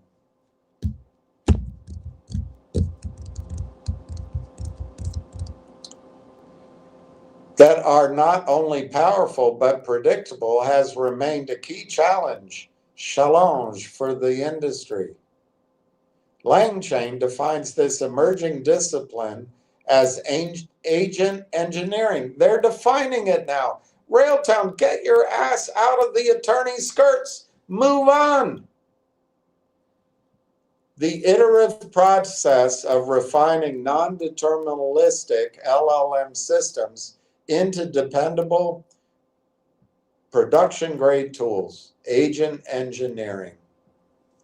The company's new platform brings together the full life cycle of agent engineering, from building and testing to deploying and monitoring. The open source frameworks, LangChain and LangGraph, give developers flexibility and control, and they're out there. They're in the public domain. What the hell? Get it out of the attorney's files. Am I being repetitive? One, LangChain offers pre-built architectures. Well, I think Railtown's better than that. I think they build them their bespoke builds. LangChain offers pre-built architectures and model integrations for rapidly creating agents with any LLM provider. Two, LangGraph provides low-level orchestration, while we provide the conductor, memory, and human in-the-loop support for managing long-running or complex workflows, agent workflows. LangChain's commercial product, LangSmith, has evolved into a comprehensive platform for continuous agent improvement. It enables teams to test and evaluate agents with live data, observe how they reason through problems, and deploy them seamlessly to production environments. New features include detailed tracing, aggregate performance metrics, and scalable one-click deployment infrastructure. You may be first, but we don't use your attorneys. LangChain's commercial product, LangSmith, has evolved into a comprehensive, all right, I already read that. Complementing these advancements, LangChain introduced the Agent Builder, currently in private preview, which offers a no-code text agent experience, allowing business users to create agents without needing technical expertise. I wish they would create a no-code text-to-attorney experience, allowing business users to do their own legal work quickly, rapidly, effectively, without delay. Additionally, the company launched the Insights Agent, a new observability feature. Railtown has all this, but they're not in the promotional chain and lobbying chain of Sequoia. Why? Because they can't get out of underneath these attorneys. It's coming, though. It's coming. It'll be tomorrow. What's today? Wednesday? It'll be Friday. So it's coming. We don't have much longer. And it's a huge market. It's a $300 billion market. So there's room for Sony. There's room for whatever the Koreans make, LTV. There's room for Zenith. I went out of business. There's room for Ford, Chevy, and Chrysler. Oh, they're all going out of business. There's room for Vita. It's going out of business. Oh, okay. There's room for a new Chinese set of cars.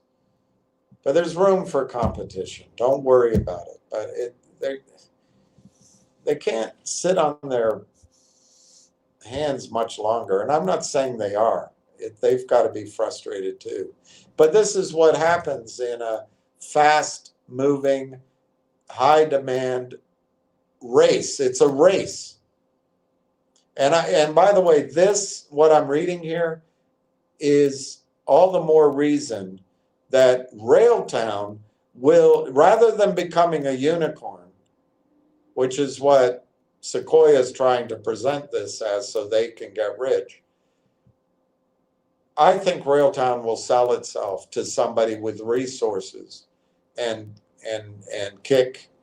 run laps around LangChain. The problem is LangChain is trying to define the new industry. I hope Railtown gets out there and defines it first.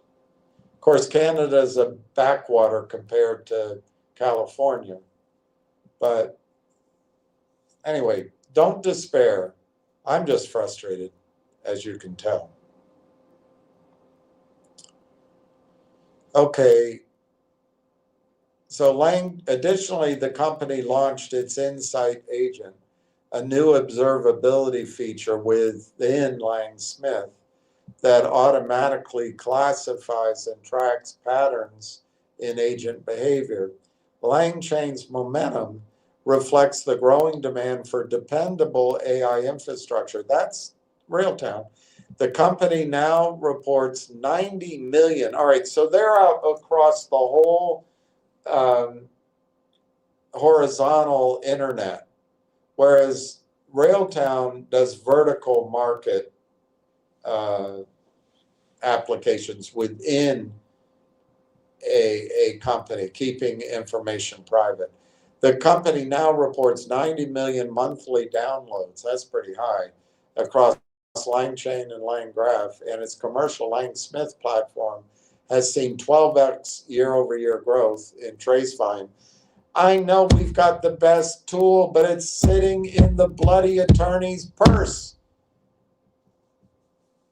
Approximately 35% of the Fortune 500 now, 35% of Fortune 500 now use LangChain's products?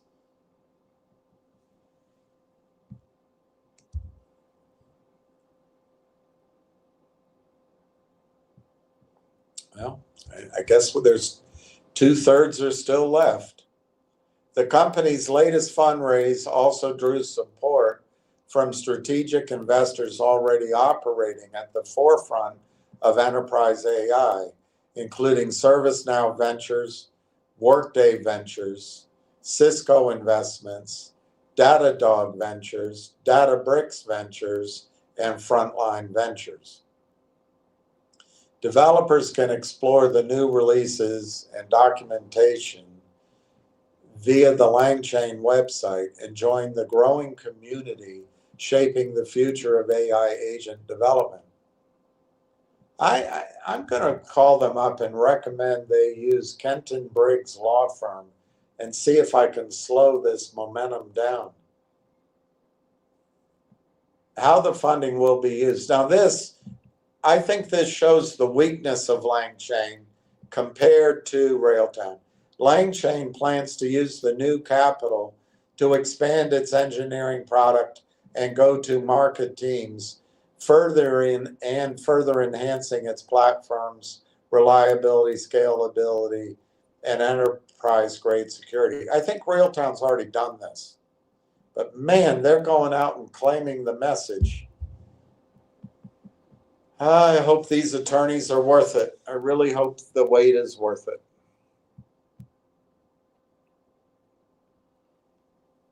It's good to be a gentleman. It's good to be a gentleman.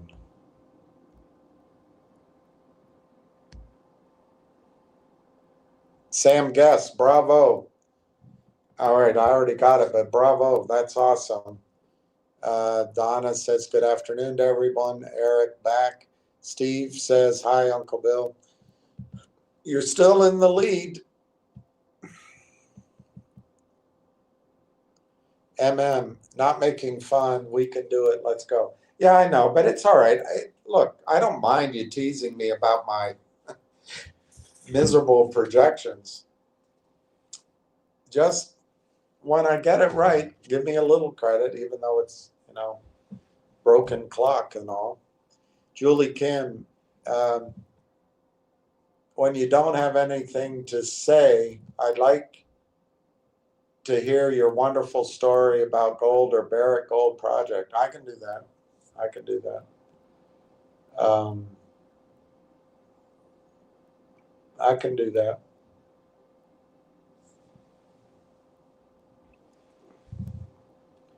All we need is a little PR from the company, then it's full steam ahead. Yes, MM. And I think, in fairness, I'm sure everybody's working hard. Um, it's just a different milieu up there in Trudeau's Canada. You know, everything is.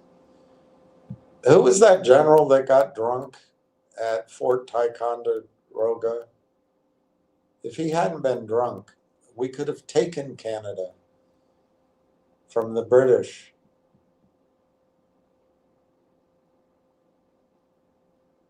But we just have to adjust to different ways of doing business. And sometimes, sometimes the first doesn't win. I would say that a lot of this is marketing by Sequoia, and it may catch hold or it may not. But I tell you, it's time to pull the file away from these attorneys. But anyway, maybe not. It'll be ready Friday. We'll hear about it next Wednesday.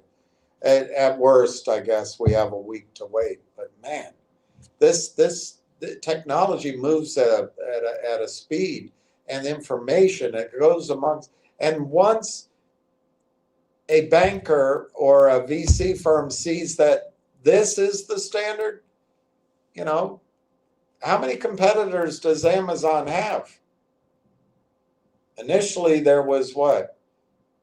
Itsy Bitsy and Etsy and eTrade and other things. Now there's Amazon. It's time to get in the fight. Take the file from the attorneys.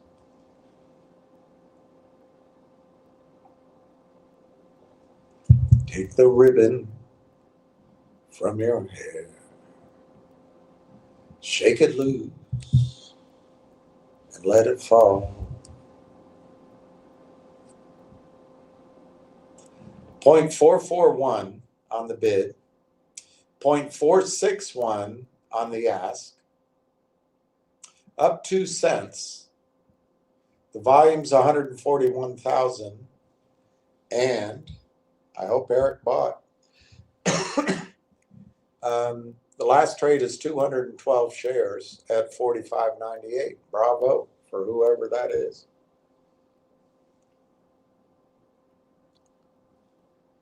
I agree with you about that. Donna, hello, Eric B.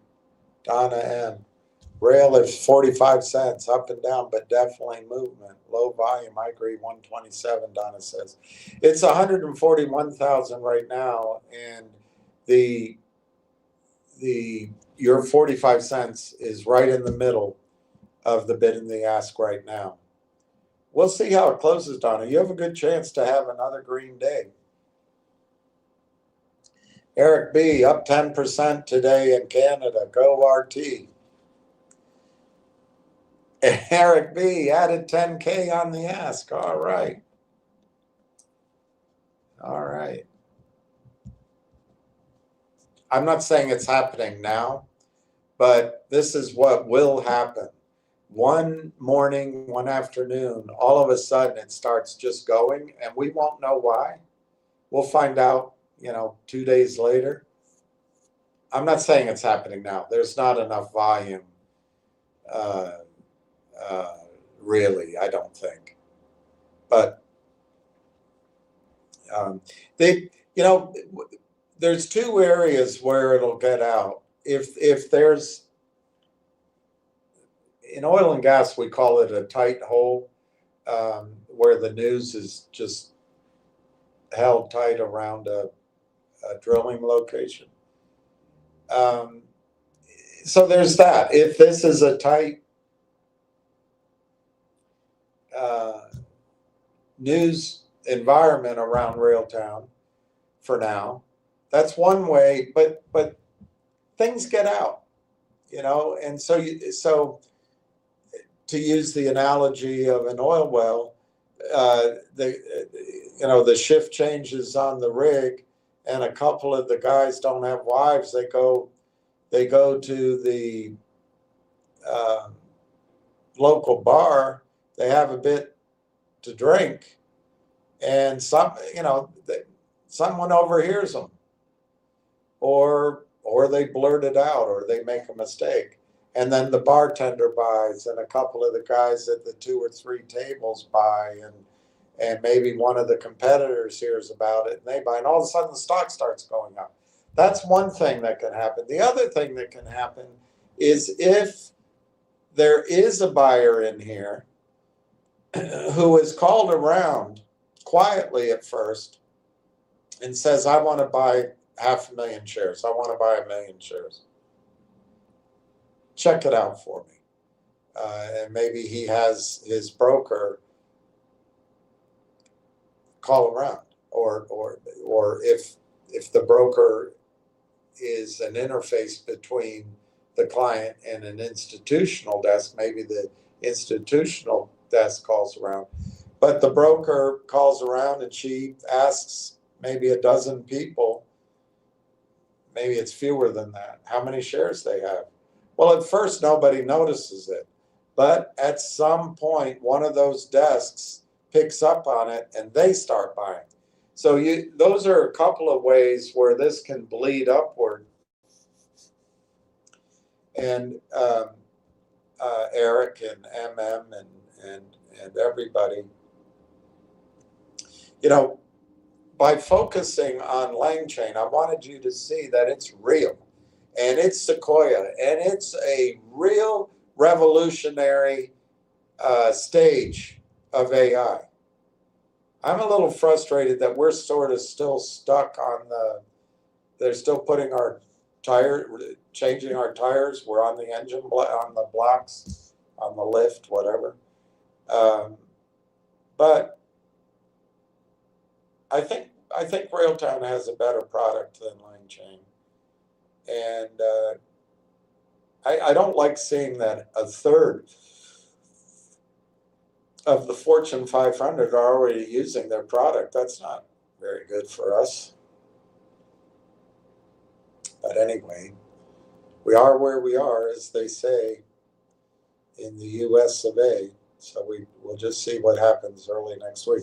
But the good thing is, number one, you could not invest in LangChain. You couldn't. And that's how Wall Street, I think that's one of the reasons Wall Street has allowed the over-the-counter market and the NASDAQ markets to be completely destroyed, because they want to control that value creation and keep most of it for themselves. They all want to be the multi-billionaires. They want to be the next Steve Cohen. They all want a baseball team. But here, you get to come in early, like I said, at the seed round valuation, in my judgment. And it's not too late. It's been frustrating. But the delay has allowed several of you to build your position. And we're now, I would guess, I don't think we're quite there, but maybe by tomorrow, end of the day tomorrow, we'll be at 15.5 million. That's a hell of a thing. It's a hell of a thing. Killer demand. You take away everything he has and everything he's gonna have. Winston Wolfe, that's who it was. Winston Wolfe. Good job, Eddie. Winston Wolfe.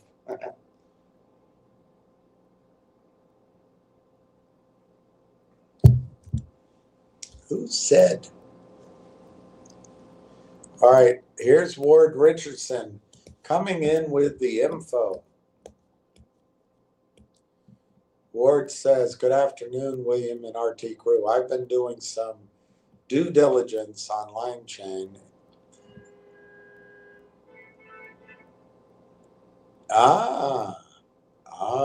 I sound like that imitation of that guy on Dateline.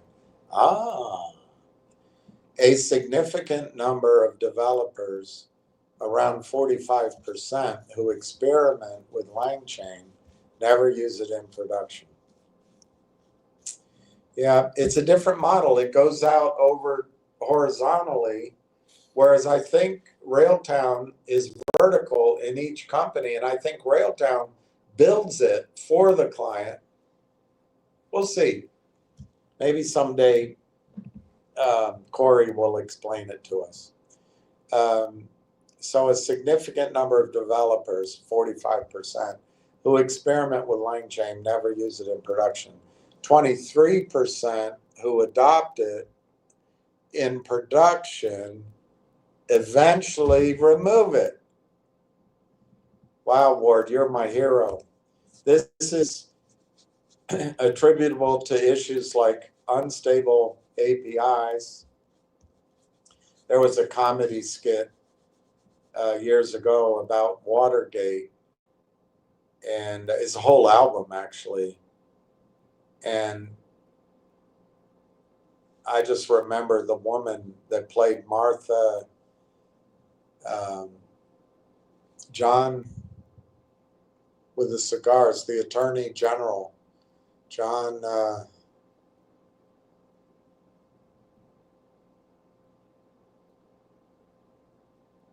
I can't think of his last name. I can see his face. But anyway, his wife used to get drunk and call around. So the comedy team made fun of that, and they'd have several times where there would be a break, and she'd come on with her Texas twang. Hello, UPI, API?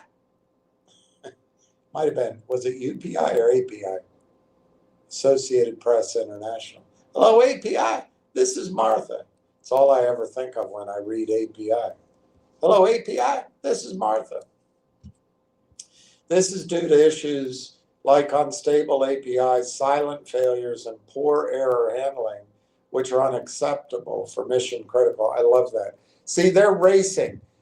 This is the strength of these two guys at Railtown. They started early, and they're ready to go.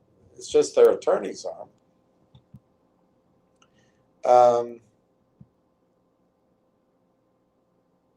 All right, let's go back to I'm Almost Legend. Thank you very much, Ward. That's so encouraging. I'm not speaking ill of the competitor.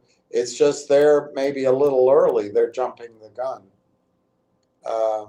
And I would say if Ward, not Ward, Corey were listening to me, he'd probably say, hold on there, pal. I'm not going to rush this. We're going to do this. We know what we're doing. We've done it before. And I'm going to make sure we get it right. I bet that's what he'd say. And I think they already have.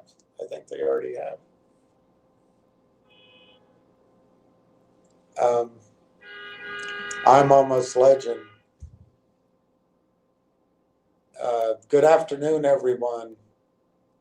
Account settings, not yet, but we'll post the results as soon as I do. Thanks for checking. Jack Hamilton.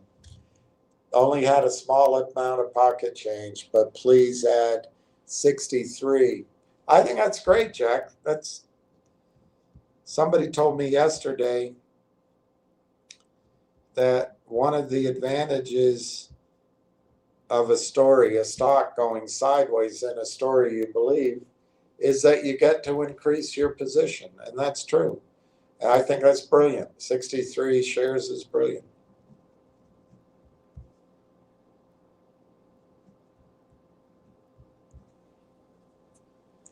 Original Planksta.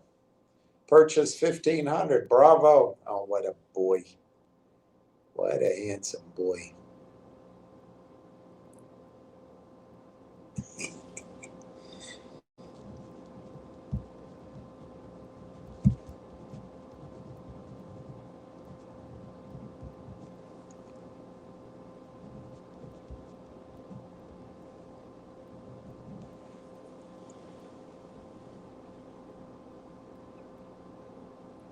Julie Kim says, Ward Richardson, thank you for exciting news. Last trade, 44.78. So it's up, but down from where it was. The volume is still around 141, 141,540. Last trade, 160 shares. So somebody might be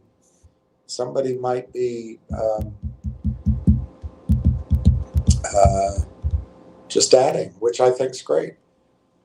Ward Richardson, William, the comparison piece you showed us with Railtown, Lang Chang and Google.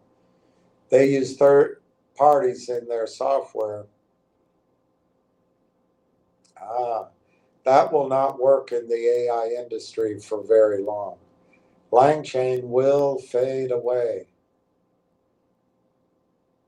And Railtown is Railtown and not fade away. Rail is rail and not fade away. That's great, Ward. Jack, good afternoon, Donna. I don't think I'm going to catch up to you, but I'm adding slowly. Jack, you're doing great. I hope we don't have to make a sell decision. I hope we're, bought out. But Jack, you're close enough to Donna that, and I hope she doesn't do this, by the way, but just in theory, if she makes a bad sell decision and you make a good one, you're close enough in amount that the difference in starting point may not matter. But I hope everybody makes good decisions. I'm not wishing bad results on anybody.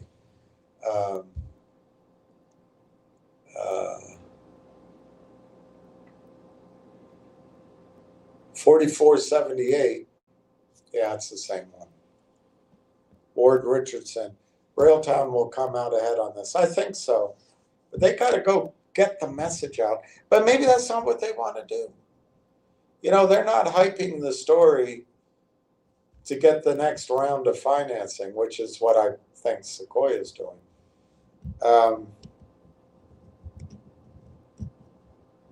But you don't want somebody else to define the market.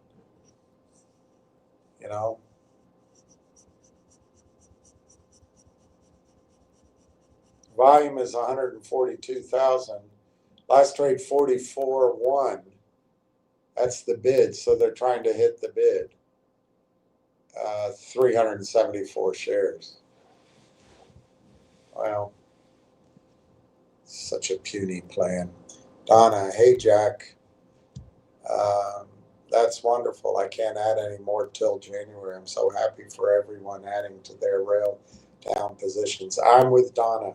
I'm happy for every one of you adding. I'm very happy, even though sometimes I'm yellows. Overall, I'm quite happy for everyone. I'm not really yellows. I just like to say yellows instead of jealous.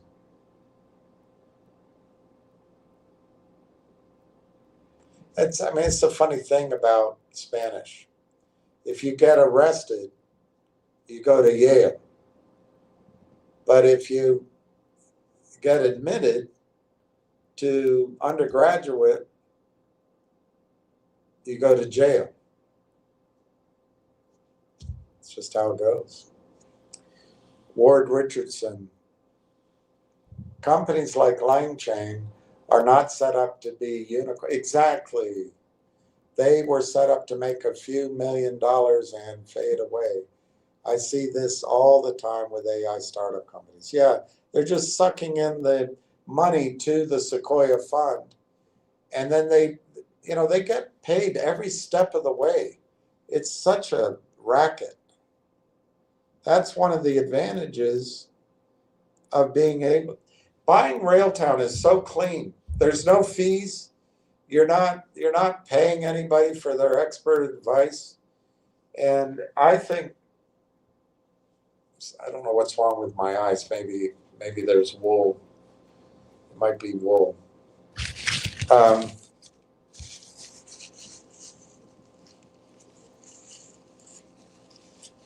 the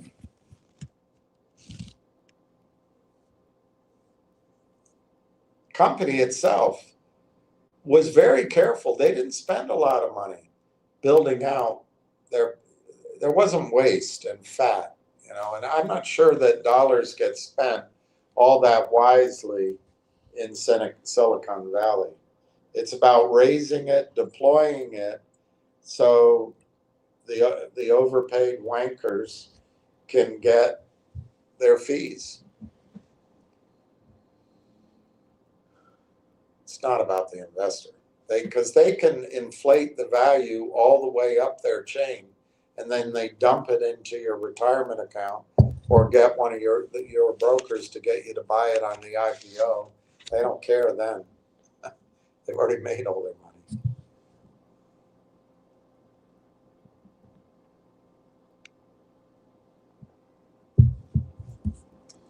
All right, so we have 8 minutes to go, and we'll see if this will be in the green for Donna. Don't know. The bid is higher than the previous close, so it could, that's a good shot. All right, so I showed you everything there I wanted to show you. I could play the video of this guy Chase, but it's not relevant. We can't buy the stock, and I'd rather hear Corey or Dr. Core or Marwan or Ruffalo or Nobrega. All right, let's see what the House is doing. Have they opened the government? So there's new files, Epstein files, all about Trump.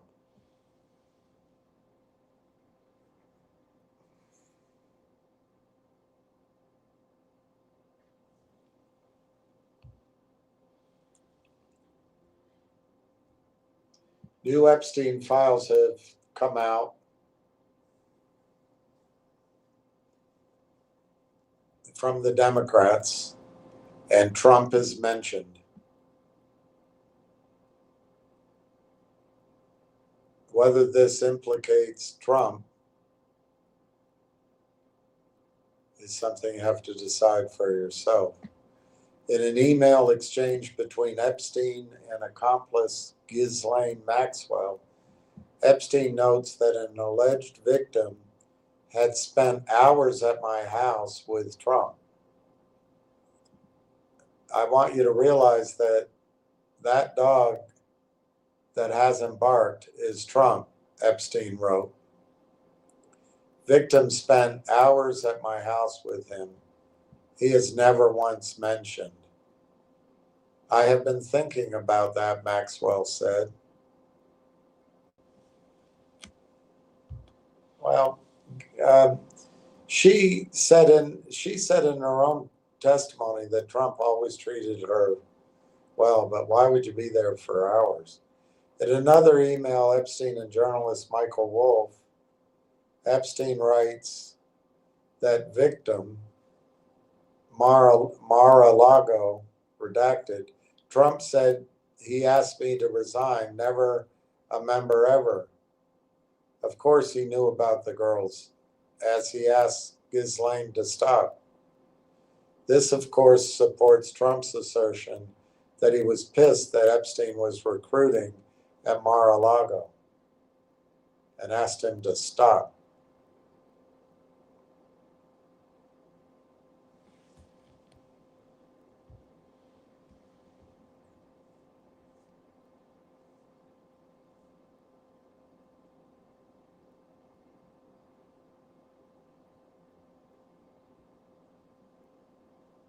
What a horrible What a horrible,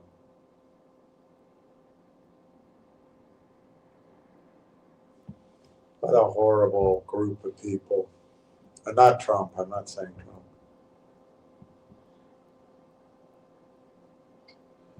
Yeah, as attorney and researcher Technofog points out, the emails reference Epstein and victim Virginia Jeffrey, who explicitly denied Trump did anything wrong.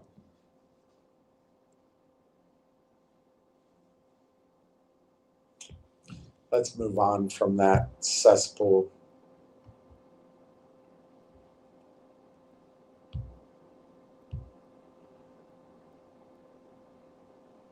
QE is coming.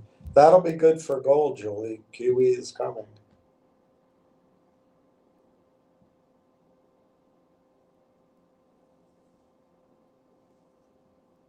All right, we have 3 minutes. Let's get back to the main event. The bid is 44.5, so it looks like we'll definitely close in the green if the bid holds.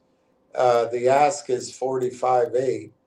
The high on the day is 46.63. The low on the day, 0.401. This is starting to look like 2 days in a row of green.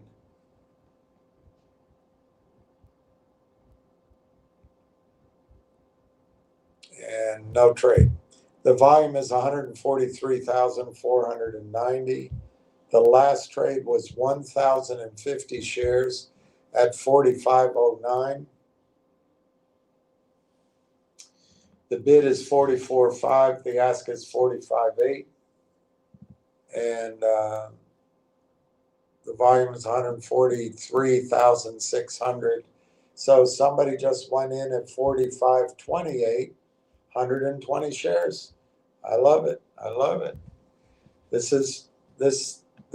you could never buy as a private placement with Wall Street. So every 100 shares is getting back at the man.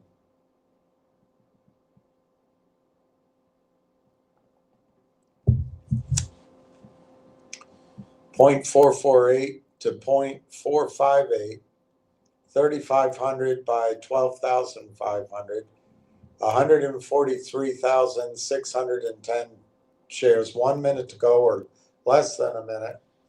It looks like, Donna, we're going to be in the green because the bid is .448, previous close .439.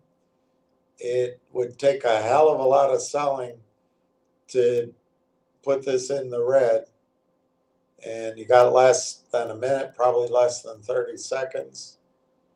143,610 shares.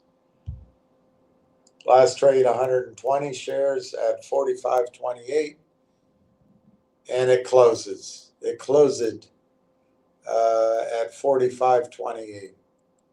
That was the closing price. And immediately the ask goes to 47 cents, which doesn't mean anything.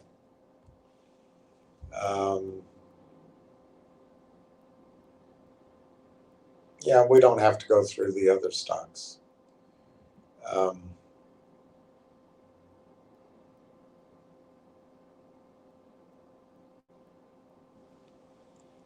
wonder if there's any posts.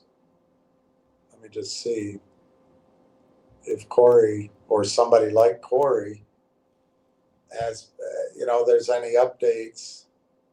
I learned that from I'm Almost Legend.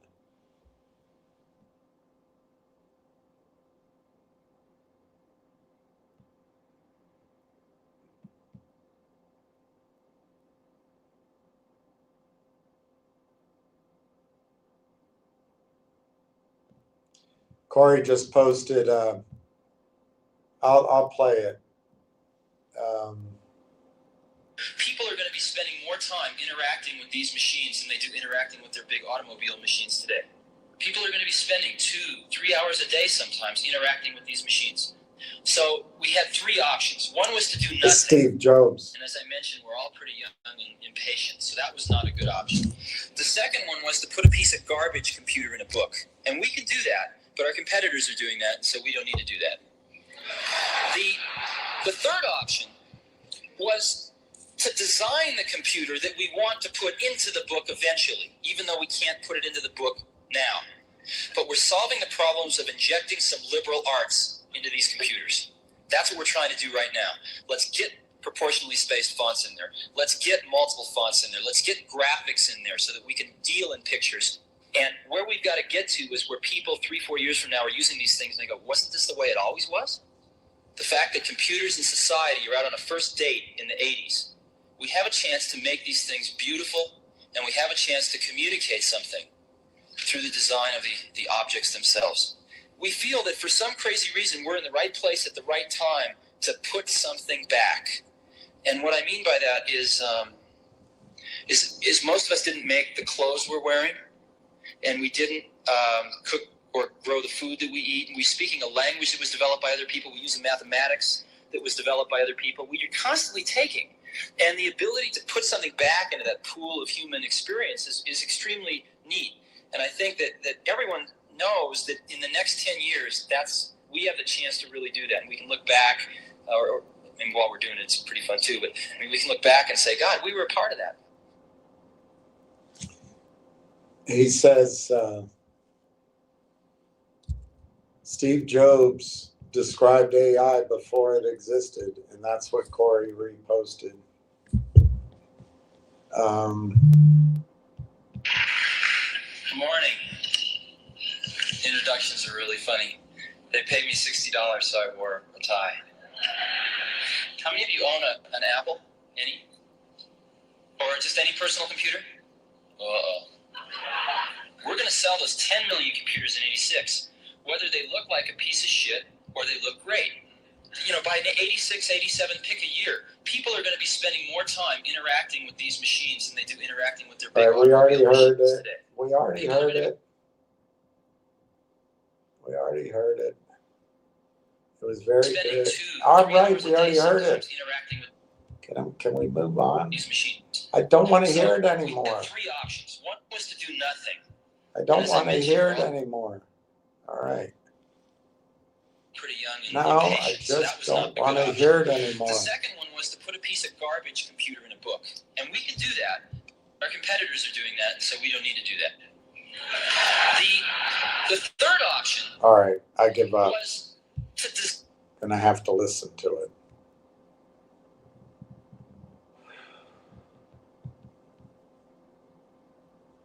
All right, he hasn't really posted anything new.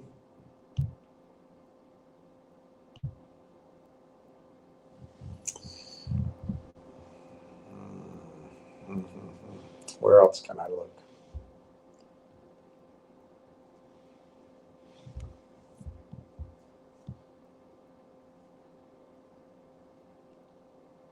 Trump in Epstein meltdown as controversial GOP lawmaker is rushed to Situation Room summit. Oh, come on. I think this is an exaggeration. The Democrats are releasing them. What about Bill Clinton? What about Bill Gates? What about that attorney from Harvard? What about Justice Roberts? We've heard about all these.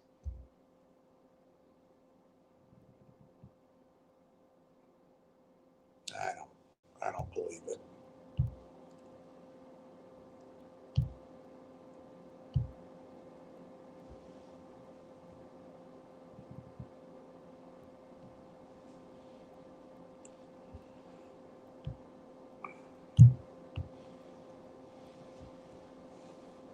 All right, there's more comments. That's good. Schumer shutdown ends in ruin for Democrats. The 50-year mortgage, you will own nothing. The Fed quietly injects $125 billion in the repo market. Uh-oh. Ruh-roh.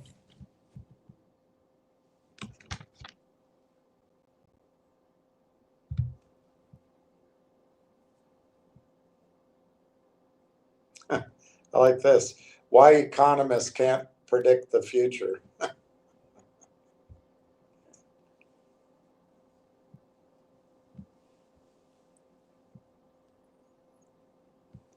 It's truly a dismal science. Ward Richardson, I better not see another milk bone thrown on us at Friday. If so, I will be on RT like a buzzard on a carcass. Yeah,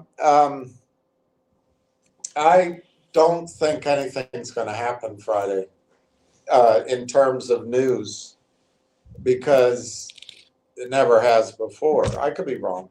Um, but I do think the deal's going to close Friday. I just don't know when they'll get the news out. Will it be them? It could be tomorrow. There's no reason it has to wait until Friday.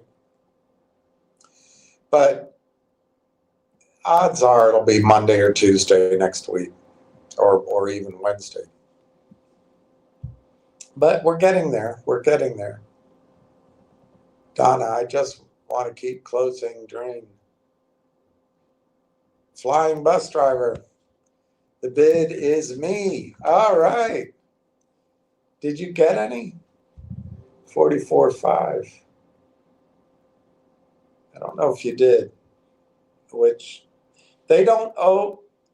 It's computers, number one. And so there's no person there. Oh, maybe you did get it. No, that's after hours. It moved down. What was your price? 44.5.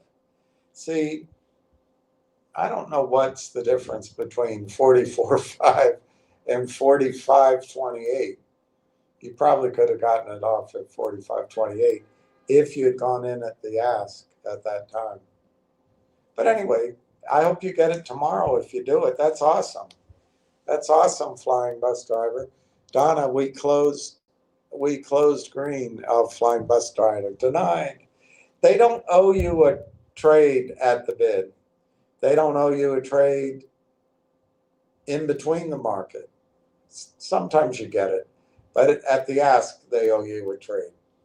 And what's recently been happening is they fill you below the ask. So why try to guess? Why try to guess where you can meet a seller? Just go in at the ask.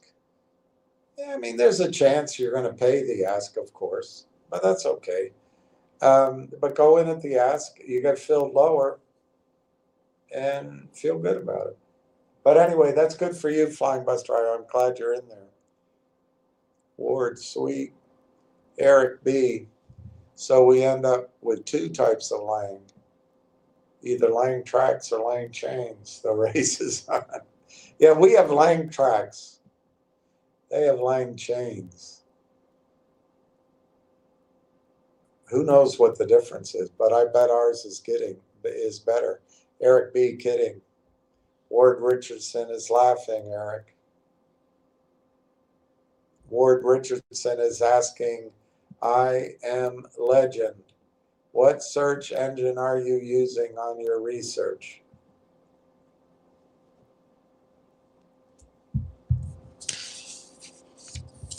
It's the Dewey Decimal System. Giuseppe wants to know who's going to the meeting. I'm going to try to go. I haven't made any plans. I want to make sure it's okay to go.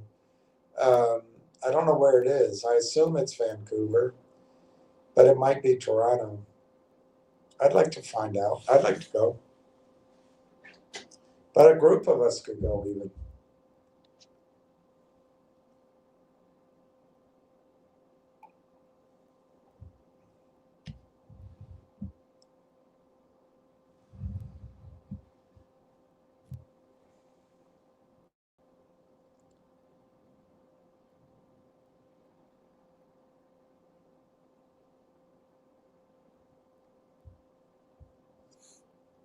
I don't know what else to tell you guys. It was a good day today, I think. A very good day.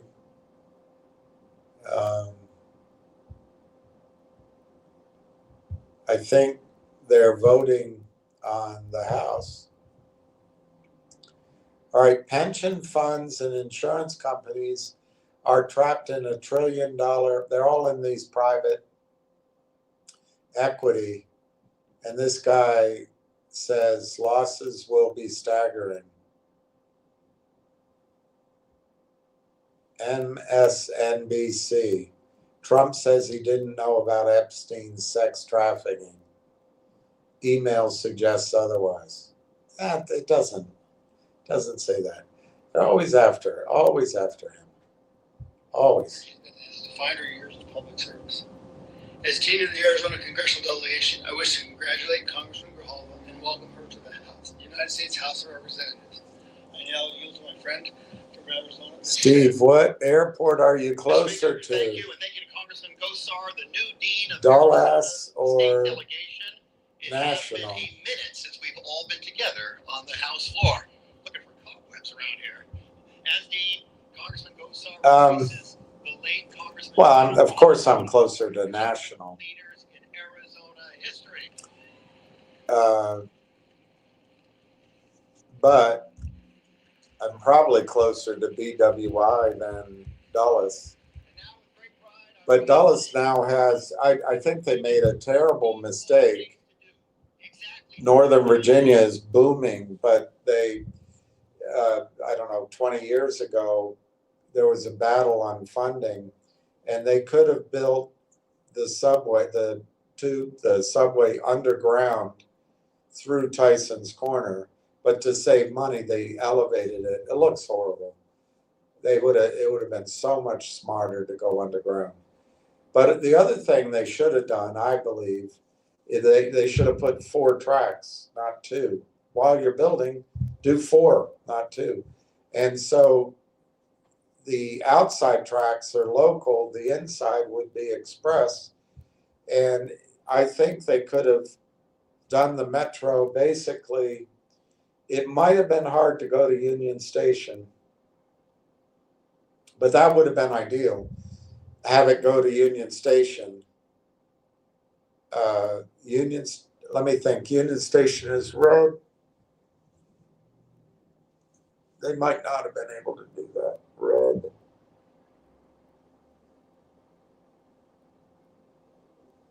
Yeah, they wouldn't do it because red is DC. So just go to the blue line or the orange. Go from Dulles Airport. I don't know. Stop at Reston, Tyson's. Maybe pick one, Ballston or Roslyn, and National Airport. So it's an express. They should have done that. And then you'd have the airports everybody would use the metro to get out to Dulles. Right now, you got to do the Silver Line and you got to switch, and it takes 45 minutes an hour. But anyway, for me, I can get to Dulles fairly easily now.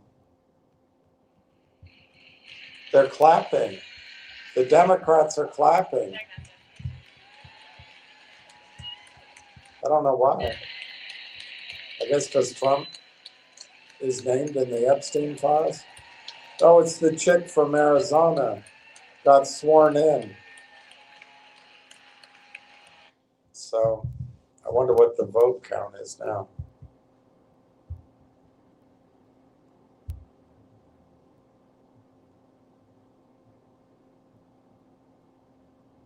Oh, she's the one that brought out the messages. Wow.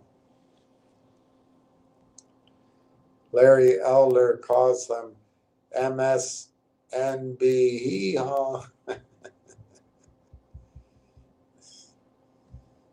They're terrible. I remember when news was news, but it's not anymore. Or at least we thought it was news. Who knows for sure? Who knows? knows for sure. All right, so I don't know what else to talk about, guys. If there's a question or if there's an idea, I'm glad to go with it. But I really think this data in here is very strong. I think one of the key differences I see in Line Chain and Railtown, Line Chain's going to need more money. Railtown doesn't. So I think that's a positive.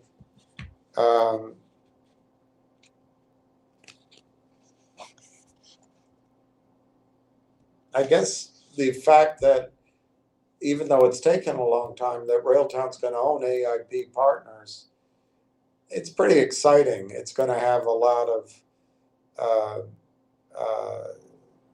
potential for other products and for, it's 5,000 companies. So it's pretty good. I don't know. I'm not smart enough to know what the difference is with all these things. I really don't. And I guess I took it down. Oh, no, it's here. I don't know what all these different things are. But it looks like Conductor is better than LangChain, as far as I can tell. So it's going to be exciting if once the AIP deal is locked in, if that's the holdup. I mean, I suppose it could be something else. But if that's the holdup on getting the story told, $1.25 billion with 200 million shares out is $6. That might be too high because there's going to be a little more stock than that. But you got a $5, $6 stock, and I think a better company.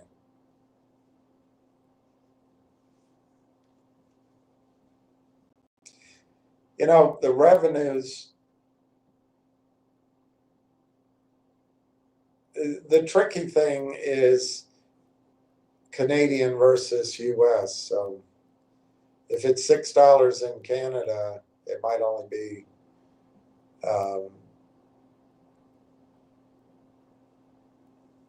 I don't know, $4.50 in the US, but still we'll get there. All right, Steve. Yeah, I think maybe I'll sign off because I don't know what to talk about. And I'm glad people were adding. Flying bus driver, I would just go in at the ask. Maybe not at the opening. Maybe wait till 10 or 10:30. But you always run the risk trying to save half a penny that the stock just suddenly leaps upward. It doesn't look, in fairness, it doesn't look like it's going to happen tomorrow, but it could. We never know when it's going to start.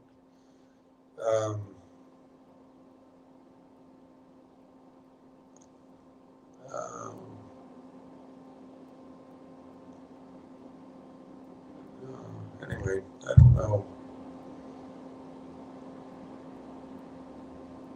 Don't know what else to tell you. It's 4:20.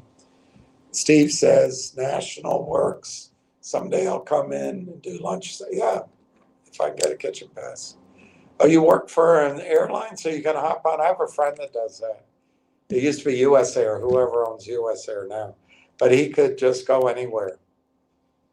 He worked baggage, of all things. And he has his own business. He's a great guy. But he could fly in it. He didn't want to give up his job because he could fly around the world for free. I guess he had to pay the airport tax or something, but otherwise he flew for free. So he kept his job just for that reason, and started a business.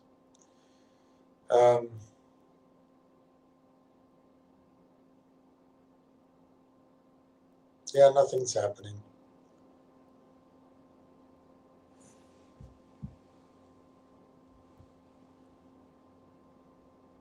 just hate to leave my wife anytime soon while she's in. Oh, I'm sorry about that. Well, I don't know where you are. I can always, not now, I can't do it now, but at some point I can always come to visit. Or maybe just wait till when she's, wait till she's healthy. Um, I'm sorry, I'm tired. All right, I think I'm going to sign off, and I'm going to suggest that we all pray for peace in the world and maybe pray for,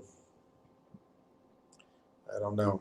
I worry about all this nuclear radiation that we're just,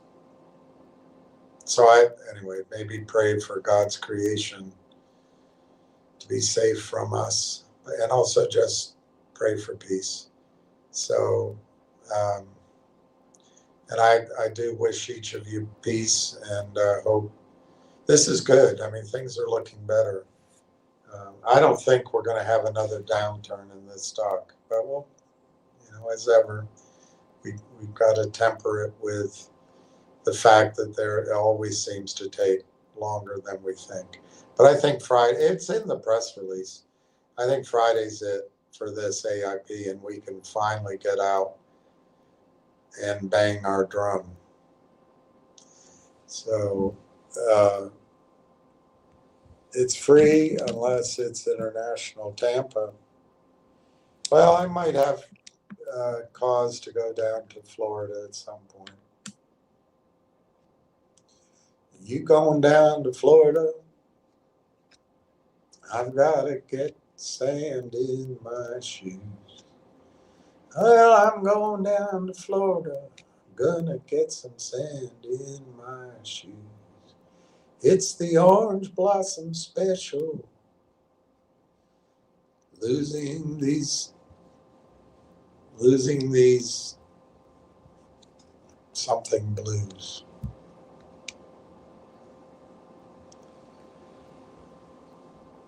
If we're rolling in the dough, I'll take the whole family first class. Well,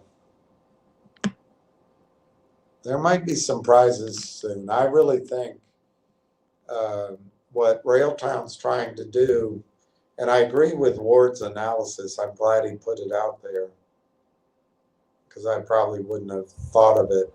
But I do think Sequoia's trying to build their own book. But the idea that it's a unicorn, I think that's a little premature.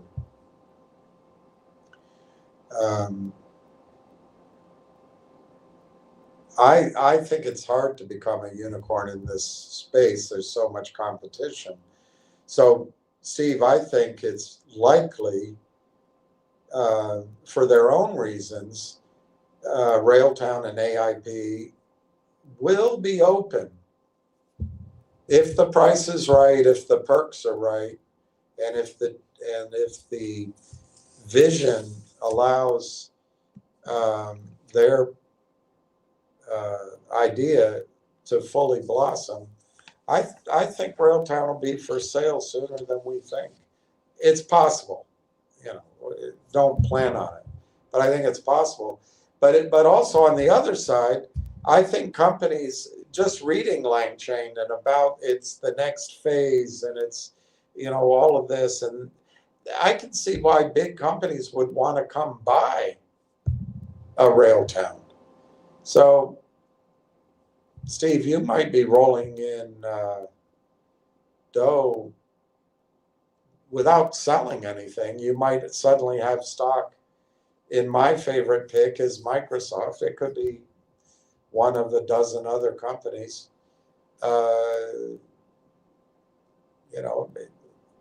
It could happen, I don't know, January through maybe May might be the sweet spot. But I don't know. I don't want to get everybody overly excited. If it doesn't happen, you're disappointed. But it's, on the other hand, I think you have to be aware it could happen, because if you sell, you'll miss out on that. But let's just see how the news flow is. Let's see how the action is. And let's just pay attention, because I think it's a little too early for those kind of predictions of mine to be even reasonably accurate. But next week, next Wednesday, I'm going to finally be correct. What's my pick? Oh, next Wednesday, 250. Looks a little bit, it could happen, but we'll see. And then the following Wednesday, I have 375. That could happen. That's more likely to happen than the 250 next week. Anyway, I wish everybody a good night, and we'll talk tomorrow. And Donna says, great perk, Steve. So anyway, cheers, everyone.